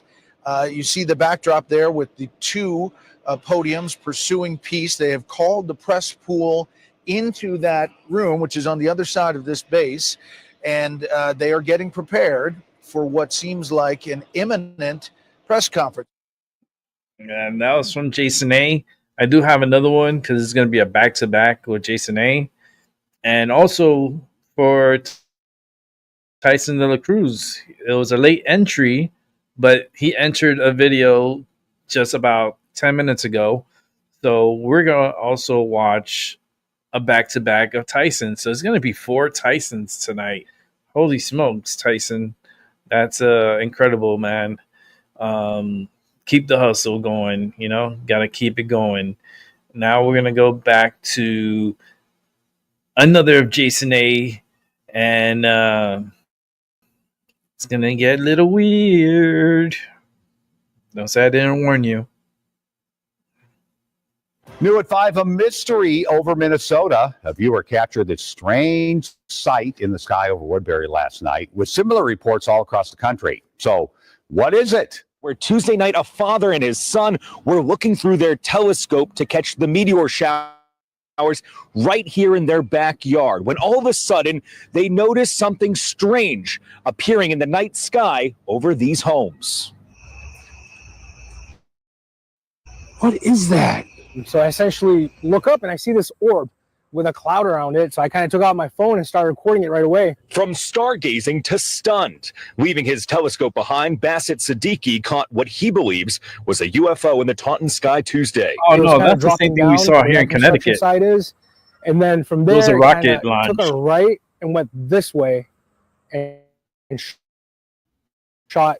It was a rocket launch. I've never seen anything like that before. Bassett and Junaid weren't the only ones. We received videos overnight reportedly capturing a similar site in Avon, North Attleboro, and Sudbury. I believe it. They're definitely seeing something. On little sleep and pumping adrenaline, Bassett and his son have been researching what it could have been, but have come up empty, puzzled by the mystery orb spotted across Massachusetts Tuesday. I honestly don't know. I really don't know. It's one of those things, once in a lifetime, right? Wednesday, I reached out to the FAA, and they wouldn't specifically tell me if they're looking into these specific cases across Massachusetts. But that was in Massachusetts. See, we saw in Connecticut. What does the government really know about aliens and UFOs? But they said it was a rocket. About all those launch. drone sightings over New Jersey last year. Remember that? Well, the director of national intelligence, Tulsi Gabbard, just told the Pod Force One podcast that the truth may be out there. Take a look. So do you believe that there could be aliens? I honestly, like my personal belief, I have my own views and opinions. Right. In this role, I got to be careful with what I share. I'm still going through and looking through what do we know and what is it that we don't know. And the New Jersey, the strange objects over New Jersey were drones. I still have a lot of questions around that. Yeah. You know, I've heard what the public official line is. I just personally still have a lot of questions that are unanswered. I think we all have a lot of questions. Remember, in January, the White House said there was nothing nefarious about the New Jersey drone sighting. So here's the question. What's the truth? Well, we're going to ask former Pentagon UFO investigator. Lasers captured some out-of-this-world images last night from places like here in Ohio to right here in St. Louis. We're hearing lots of questions tonight from viewers asking, exactly what was this? What did they see? I thought it was aliens. Around 9:30 Tuesday night, this image was captured from Hillsborough, weird a things happening in spiraling the object skies. in the night sky. Oh, yeah, everybody's talking about it There's around a lot here. of things And a happening. photographer in the north central part of Missouri shared these images with us. The shape We have looks the in same. Connecticut. Ashley Robeson was They're saying it was in DeSoto a when rocket. she couldn't believe her eyes. It wasn't the moon, and it was swirling, and it was pretty bright out. Multiple photos capturing similar images in various parts of the country have fueled a lot of speculation. They think it's a spaceship. They think the government's putting satellites out there to track us, or just weird things like that. I don't know. That's some crazy stuff. It kind of looks like maybe a possible UFO. You never know. I mean, I ain't seen nothing like that before. So You said that you've seen evidence. Like, what kind of evidence have you seen? I have seen photos. I have seen. What have you seen photos of? So I was in a skiff, and I can't discuss all that was in a skiff, but what I can tell you is based on the photos that I've seen, I'm very confident that there's things out there that have not been created by mankind. It seems crazy that people I know have that already. access to information that I've been shows saying that that there's forever. something outside of us that is Humans more were dropped intelligent, off. at least more capable than we are. And they hide it from everybody else. They say the God Check out story, this but video in sent reality, into us from we Rusty were in dropped off Woodbury. here. He says he saw this strange light in the sky last night around 9:30 p.m., moving from south to north with what looked like halos of light on each side. There have been similar reports over the East Coast, even Canada, leading to speculation of meteors, weather phenomena, or of course, the good old UFO sighting. It turns out that strange sight in the sky wasn't from the weather. Just before 9 o'clock last night, and actually right around that time, 19 minutes before that, the Ariane 6 rocket was launched from French Guiana. That strange spiral object in the sky was simply some exhaust from one of those rockets, and neither of these launches were widely reported beforehand, so a lot of people were turning to social media and posting hundreds of pictures of the illuminated objects in the sky. And witnesses said that the lights were not flashing at the time, but as we know, it is not a UFO, just some rocket exhaust. And of course, so many people were looking at the sky last night because of the meteor showers, which sort of got people Of looking. course, Right? already out and checking with eyes to the sky. And when you see the spiral, it's interesting. Of course, you want to take a picture and what's going on. Yeah, you can't help but wonder because there's so much we still are learning about space. And when you see something that you can't explain, you're like, ooh. It's just a fuel dump. Everybody loves a good old fuel dump. Arian 6 or Alien 7? Alien 7, I'm going with. Yeah, I had a picture last night come in from Tom and Chris in the Rice Lake, Wisconsin. Yeah. It looked like an angel, the Oh, angle really? they had Yeah. of it, which was really pretty. So now I know. Alien 7. No. Arian 6. Arian 6, okay. Don't let me spread rumors. No, you're right. Yeah, we don't want to start that. Former Pentagon UFO investigator Lou Elizondo to get to it. So, Lou, good to see you. What does Tulsi Gabbard know that we all don't know? Well, I think it's important to note that Tulsi Gabbard is a very seasoned official. She cut her teeth as a combat veteran and also formerly a field grade officer. So she's not new to the world of intelligence. And I think what she's doing is exactly her due diligence. Before she makes a public statement, she wants to make sure she speaks to all of the 16 intelligence agencies, try to remove all the stovepipes as she can, and really get to the truth to the American public that we don't have complete aerodomain awareness of our skies. We don't know what's in our skies all the time. You're also tipping your hand to your adversaries that we have vulnerability. So it's really a catch-22. Tulsi is in a really difficult spot because on one hand, she does have these outstanding questions like the New Jersey drone issue. We now know there was not prosaic explanations for what occurred with every one of those quote-unquote drone sightings. Do you think that it's possible that these are U.S. vehicles that are top secret? I definitely think that there's a level of advanced technology that the U.S. government has. And I think that tech can be housed within the defense contractor realm. And of course, some information is going to be classified. But I can also tell you, and this might sound crazy, but based on our investigations and stuff that we've seen, okay, there is definitely something that I think would rival what we know currently with physics. It would basically be like dropping a cell phone right off back to during the time of maybe cavemans. So like we just don't have the tech to develop it yet. There's definitely something that I can tell you with confidence that exists that we don't know how to explain currently. So when you say that it operates outside our understanding of physics, what specifically are you saying? Like what happened?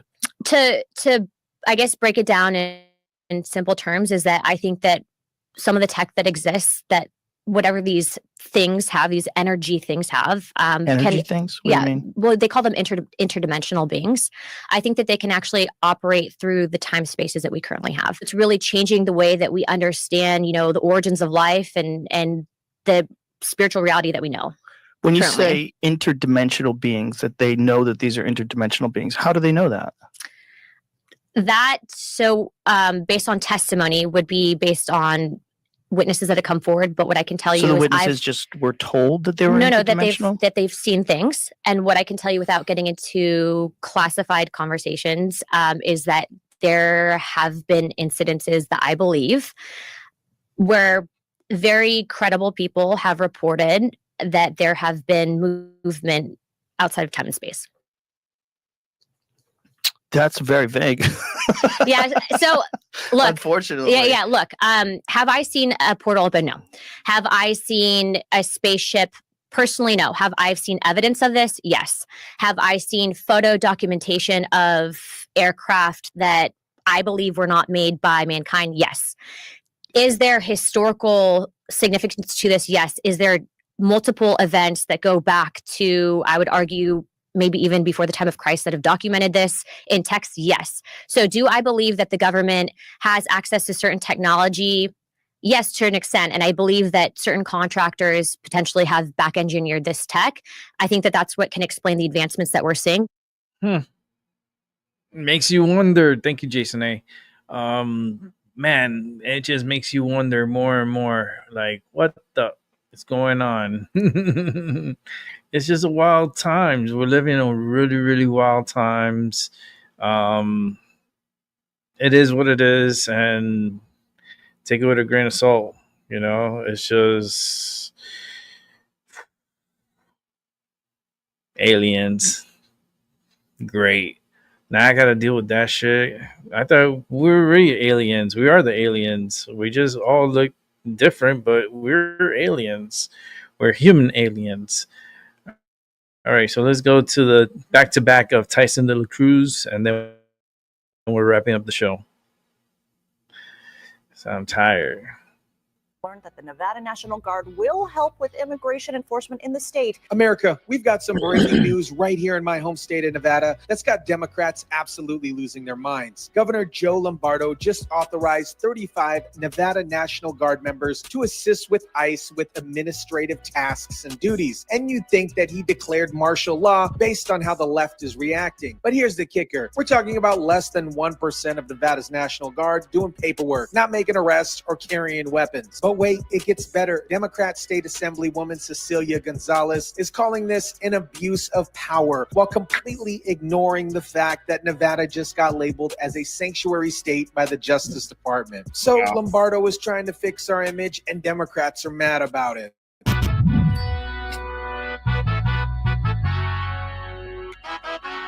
Governor Joe Lombardo is in the process of authorizing the Guard to aid ICE in a, quote, temporary administrative capacity. What is up, guys? Tyson De La Cruz here. Thank you so much for rocking with me. This story hits close to home because it's happening right here in Nevada.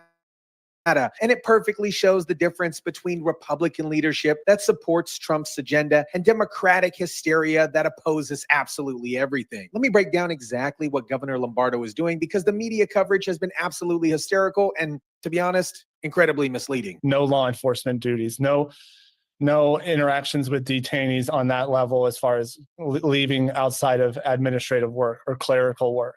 So that's what it's going to be. It's going to be a lot of paper pushing. Captain Emerson Marcus from the Nevada National Guard couldn't be clearer. This is a lot of paperwork pushing, no law enforcement duties, no interactions with detainees, no weapons, no arrests. These guardsmen will be doing administration work like case management, transportation logistics, and paperwork support. The Nevada National Guard says about 35 guardsmen are expected to help. That is less than 1% of the entire Nevada National Guard. The Guard also says the request for support focuses on clerical, administrative, and logistic support. Officials say they will not focus on law enforcement duties. 35 guardsmen out of 4,500 total. That is 0.78% of Nevada's National Guard. We're talking about a tiny fraction of our Guard doing administrative support work. And Democrats are acting like Lombardo just invaded Mexico. At this point, we don't know who's actually going to be activated for this. We are still working with Department of Homeland Security. This is still early in the process, still planning. And get this, they haven't even selected the volunteers yet. This is still in the planning stages, but Democrats are already organizing protests and calling press conferences. They're protesting something that hasn't even happened yet. Now, I want you to look at how Nevada Democrats are reacting to this completely reasonable support for federal immigration enforcement. I think that it's an abuse of power to use our National Guard and our Nevada taxpayers for federal immigration enforcement. That is something that needs to come from the federal government. And I think that many of us feel that this is an abuse of power. Democratic State Assemblywoman Cecilia Gonzalez calls this an abuse of power. But here's what she conveniently ignores. The operation is fully federally funded. Nevada taxpayers aren't paying a dime for this. The federal government requested assistance from 20 states, and Nevada just happens to be one of them. What we are seeing right now in real time is international tourism is crashing. We have less people coming to Las Vegas. There are shifts as we're speaking, shift being cut. There are businesses across our city and our state that are closing because of immigration enforcement. State Senator Fabian Dante is claiming that tourism is crashing and businesses are closing because of immigration enforcement. This is absolutely ridiculous. Las Vegas tourisms are a little down, but they still are strong. And if some businesses are struggling, it's probably because they rely on illegal labor, not because tourists are afraid of ICE. The Nevada National Guard being used for immigration enforcement in any way is going to continue to increase fear in our community. Democratic Assembly member Selena Torres is talking about fear in our community. But what about the fear of American citizens who want immigration laws enforced? What about the fear of legal immigrants who follow rules and don't want to compete with illegal workers? Now, here's the context that Democrats don't want you to know. Nevada just got labeled as a sanctuary jurisdiction by the Trump Justice Department. And Lombardo, he's actually trying to fix the problem. Earlier this week, the DOJ said Nevada and Las Vegas were among the jurisdictions that impede enforcement of federal immigration law. Both Governor Lombardo and Mayor Shelley Berkeley have both pushed back on that designation. The Justice Department officially designated Nevada and Las Vegas as a sanctuary jurisdiction that impede enforcement of federal immigration law. Both Lombardo and Las Vegas Mayor Shelley Berkeley pushed back on this designation, but now Lombardo is actually doing something about it. Well, it is a little bit murky, but the challenge is that the Democrats want to have their cake and eat it too. They're saying, oh, we're not a sanctuary state, but we're going to behave like one anyway. We're not going to support the federal government. We're not going to help them. Republican consultant Matt Klink nails it on the head. Democrats want to have their cake and eat it too. They claim Nevada isn't a sanctuary state, but they oppose every effort to cooperate with federal immigration enforcement. You can't have it both ways. Nevadans support strong immigration enforcement, secure borders, and cooperate with federal law enforcement. The only people opposing this are Democratic politicians who are a little out of touch with their own constituents. influence. Let's talk about what this deployment actually means for Nevada National Guard and why Democratic hysteria is completely overblown. Now, Captain Emerson really stressed to me their orders come directly from state and federal officials, and they're just doing what they're told. Now, Fox 5 reached out to Governor Joe Lombardo's office. We offered a sit-down interview to talk about his plans for the Nevada National Guard. The office refused and said not at this point. The National Guard follows orders from the state and federal officials. It's literally their job. Captain Emerson stressed that they're just doing what they're told, which is exactly what the National Guard is supposed to do. They're not making policies, they're following orders. Their patriotism, or you're preying on younger soldiers that join because they want to get money for school. So there's a lot that goes into play for people that volunteer for a mission like this. A decision sparking backlash among some in the immigrant community. Veteran Manuel Santamaria suggests the guardmen are only volunteering for financial incentives. But here's the thing, they're volunteers who signed up to serve for our country. If they want to volunteer for a mission that supports federal law enforcement, that's their choice as American service members. Now, when it comes to the Nevada National Guard, we know they have a diverse group of guardsmen. In fact, Emerson tells us about 32% of them identify as Hispanic, with some even coming from mixed status families.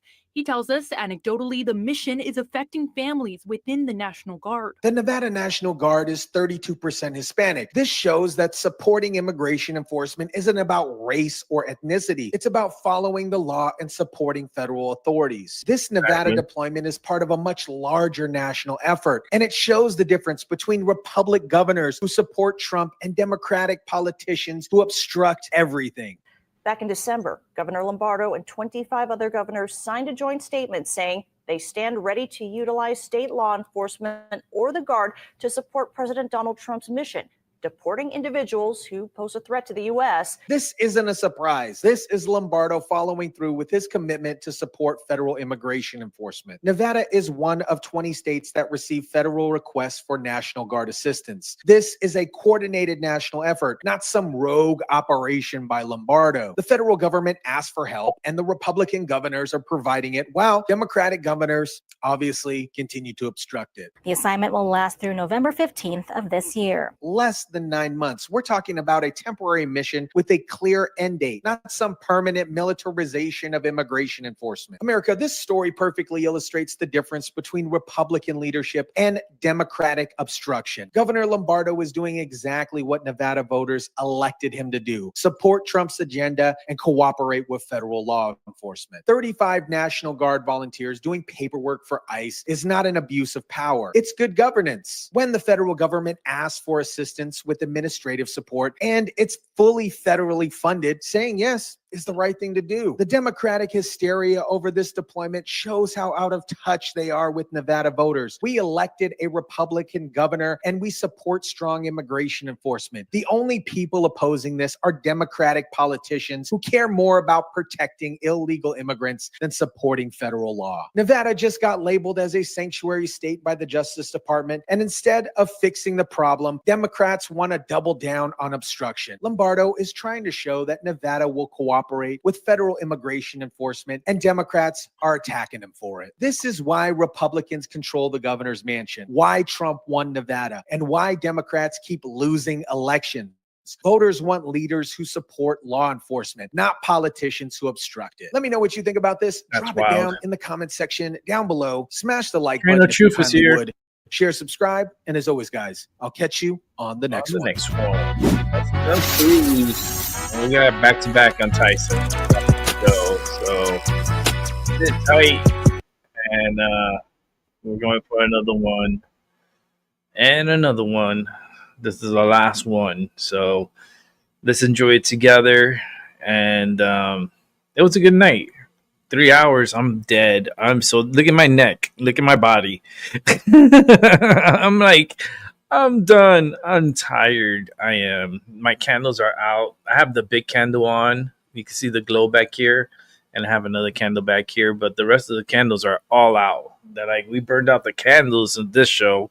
Wow, that's awesome.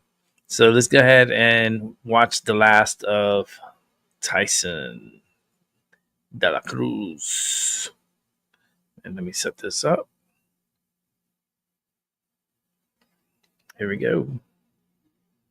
30 people have been indicted, and that includes several gang members and leaders. America, the biggest Venezuelan gang takedown in U.S. history, just went down in Colorado. 28 TDA members arrested, 69 military-grade weapons seized, and murder-for-hire plots where they agreed to bring back victims' severed heads for an additional $5,000. But get this is the same Aurora, Colorado that Democrats called conspiracy theories when videos showed armed gang members taking over apartment buildings. But it turns out those fear-mongering claims were actually sophisticated terrorist organizations that federal prosecutors now admit many people didn't want to believe existed. This vindication is absolutely wild.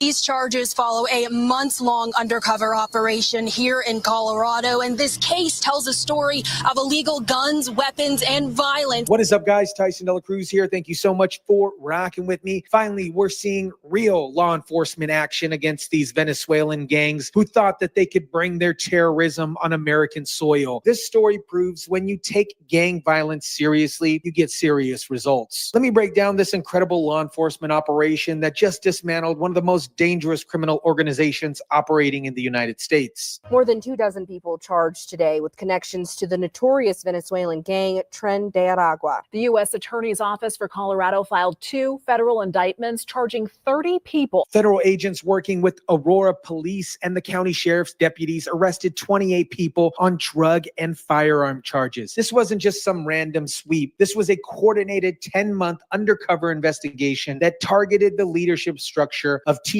operations in Colorado. 69 guns, including one modified to shoot fully automatic. This is part of the evidence investigators seized in criminal cases against 30 people since October of last year. 69 firearms seized, including one modified fully automatic, multi-kilogram quantities of pink cocaine, fentanyl, cocaine, and methamphetamine. This wasn't street-level dealing. This was industrial-scale drug trafficking with military-grade weapons. The charges include firearms trafficking, drug trafficking, and a barbaric murder-for-hire plot in which several of the defendants agreed to kill 2 people for $15,000 and return their severed heads as proof of the murders for just an extra $5,000. Now let's talk about how this investigation started, because it perfectly shows the difference between political denial and how law enforcement actually works. The investigation started last fall when federal agents noticed increased crime activity near Ivy Crossing apartment complex in Aurora, Colorado. This is the same city that became ground zero in a national political battle about immigration, when videos showed armed men trying to break into apartment buildings.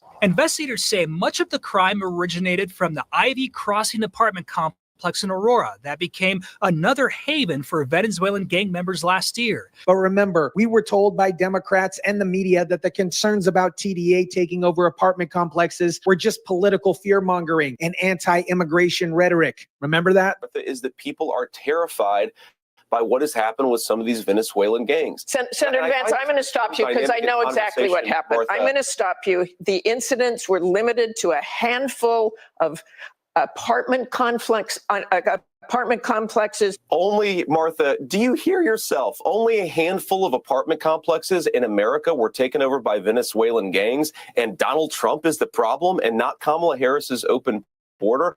Listen to this federal prosecutor. There was a time not too long ago when many people didn't want to believe in TDA. But I'll tell you, this team believes in it. This team knows it is real, and it knows it poses a real danger to Colorado. This is a direct shot at politicians and media who denied that this was actually happening. Here's what makes this takedown even more significant. It involved international cooperation to capture gang leaders who thought they could flee back to South America. 2 alleged gang leaders, Luis Fernando Ubre Tumarabla and Luis Henrique Chamara. I probably butchered their names there, but you get the point. They were captured in Colombia on July 30th and are awaiting extradition to the United States. This shows you can't just flee back to South America and escape justice for your crimes committed on American soil. Their mission was to be like a parasite and basically take over any area that they can control. Aurora Police Chief Todd Chamberlain describes TDA's mission perfectly: to be like a parasite and basically take over any area you can control. This isn't random crime. This is organized territorial conquest by a foreign criminal organization. Now, here's the part that destroys the liberal narrative. TDA's primary goal: to victimize the immigrants that they came here with. They weren't just targeting Americans, they were terrorizing the very immigrant community that Democrats claim to be protecting. Now let's talk about the actual impact of this law enforcement operation, because the results prove aggressive gang enforcement actually works. What began as a local violent crime case quickly evolved into a complex transnational armed drug and firearms trafficking investigation with links to major cities like Chicago, Kansas City, and Miami, ultimately leading agents to 2 international arrests in Colombia. County Sheriff Taylor Brown reported a 75% reduction in calls for the service near the apartment complex between January and August compared to the previous year. That's not just a statistic. That's families who can sleep safe at night because gang members are in jail instead of terrorizing the neighborhood. The case involved undercover deals in what is now being called by the Department of Justice as the largest TDA crackdown in the country. This operation involved 40 undercover operations with agents from ATF, DEA, ICE, and the Department of Justice. This is what serious gang enforcement looks like. Back at the past year, has TDA's influence and capabilities in the region been diminished as a result of these efforts? I'd say it has. Is this community safer today from the threat of TDA than we were a year ago? I'd say it is. When asked if TDA's influence has been diminished, the federal prosecutor was clear. I say it has. Is this community safer today from the threat of TDA than we were a year ago?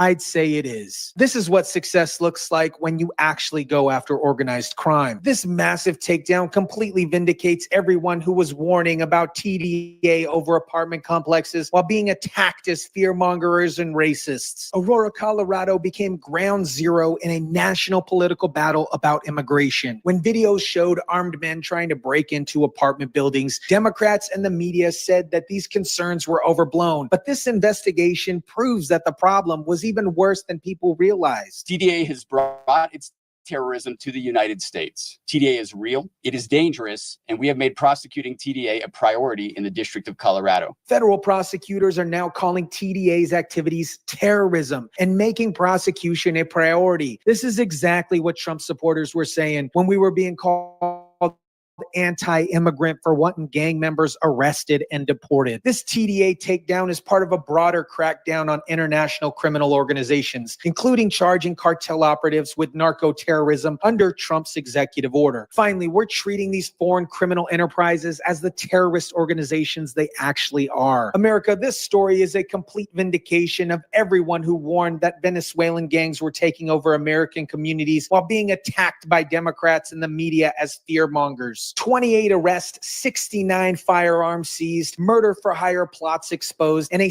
75% reduction in crime calls at the targeted apartment complex. This is what happens when you take gang violence seriously instead of pretending it doesn't exist for political reasons. The federal prosecutor's admission that there was a time not too long ago that many people didn't want to believe in TDA is a direct indictment of political denial that allowed these criminal organizations to grow and spread across America. TDA's mission was to be like a parasite and basically take over every area that they can control while primarily victimizing the immigrant communities that they infiltrated. This destroys the liberal narrative that opposing gang violence is somehow anti-immigrant when gangs were terrorizing immigrants. The investigation took 10 months of undercover work by federal agents because local politicians were too concerned about political correctness to acknowledge what was happening in their own communities. Meanwhile, families were living in fear while gang members controlled apartment buildings with military-grade weapons. The international cooperation that captured gang leaders in Colombia shows that Trump's approach of treating these organizations as terrorist groups is getting results. You can't just flee back to South America and escape justice for your crimes that you committed on American soil. Let me know what you guys think about this. Drop it down in the comments section down below. Smash the like button if you kindly would. Share, subscribe, and as always, guys, I'll catch you on the next one. Thank you, Tyson De La Cruz. That was awesome. We still got a lot to do. We got a lot of work to go. It's not over. I mean, the show is, but the mission isn't. We got a lot on our plates, and it's going to take a lot of time. And we're going to need a lot more agents to step up and help out and get these individuals back to their countries. So with that said, I want to say thank you for those who came by. I truly appreciate it. Chloe, you're awesome. Stay tuned for Saturday morning. I'll see if I can get some kind of confirmation tomorrow, and then I'm gonna set up something for Saturday morning. So, and that's for everyone. You know, we're gonna do psychic readings on Saturday, so those are always fun. So with that said, I am done. I'm tired. You can see my neck is already jacked up. I'm done. I'm ready for the bed. I want to thank everyone again. I appreciate it. The ones who rewatch, thank you very much. And have a good morning, good afternoon, and a good night wherever you're at. I'll catch you on the flip side. And we'll see tomorrow what happens. Every day is a new day. Let's see what the news brings us and see what the energy brings us. I hope it's good because it's been pretty wild for the past, few weeks now. It's been a little wild and it's not getting any better. So it's just it's something that we just got to go through, got to go through all these little messes, and at the end hopefully we'll have peace. With that said, good night.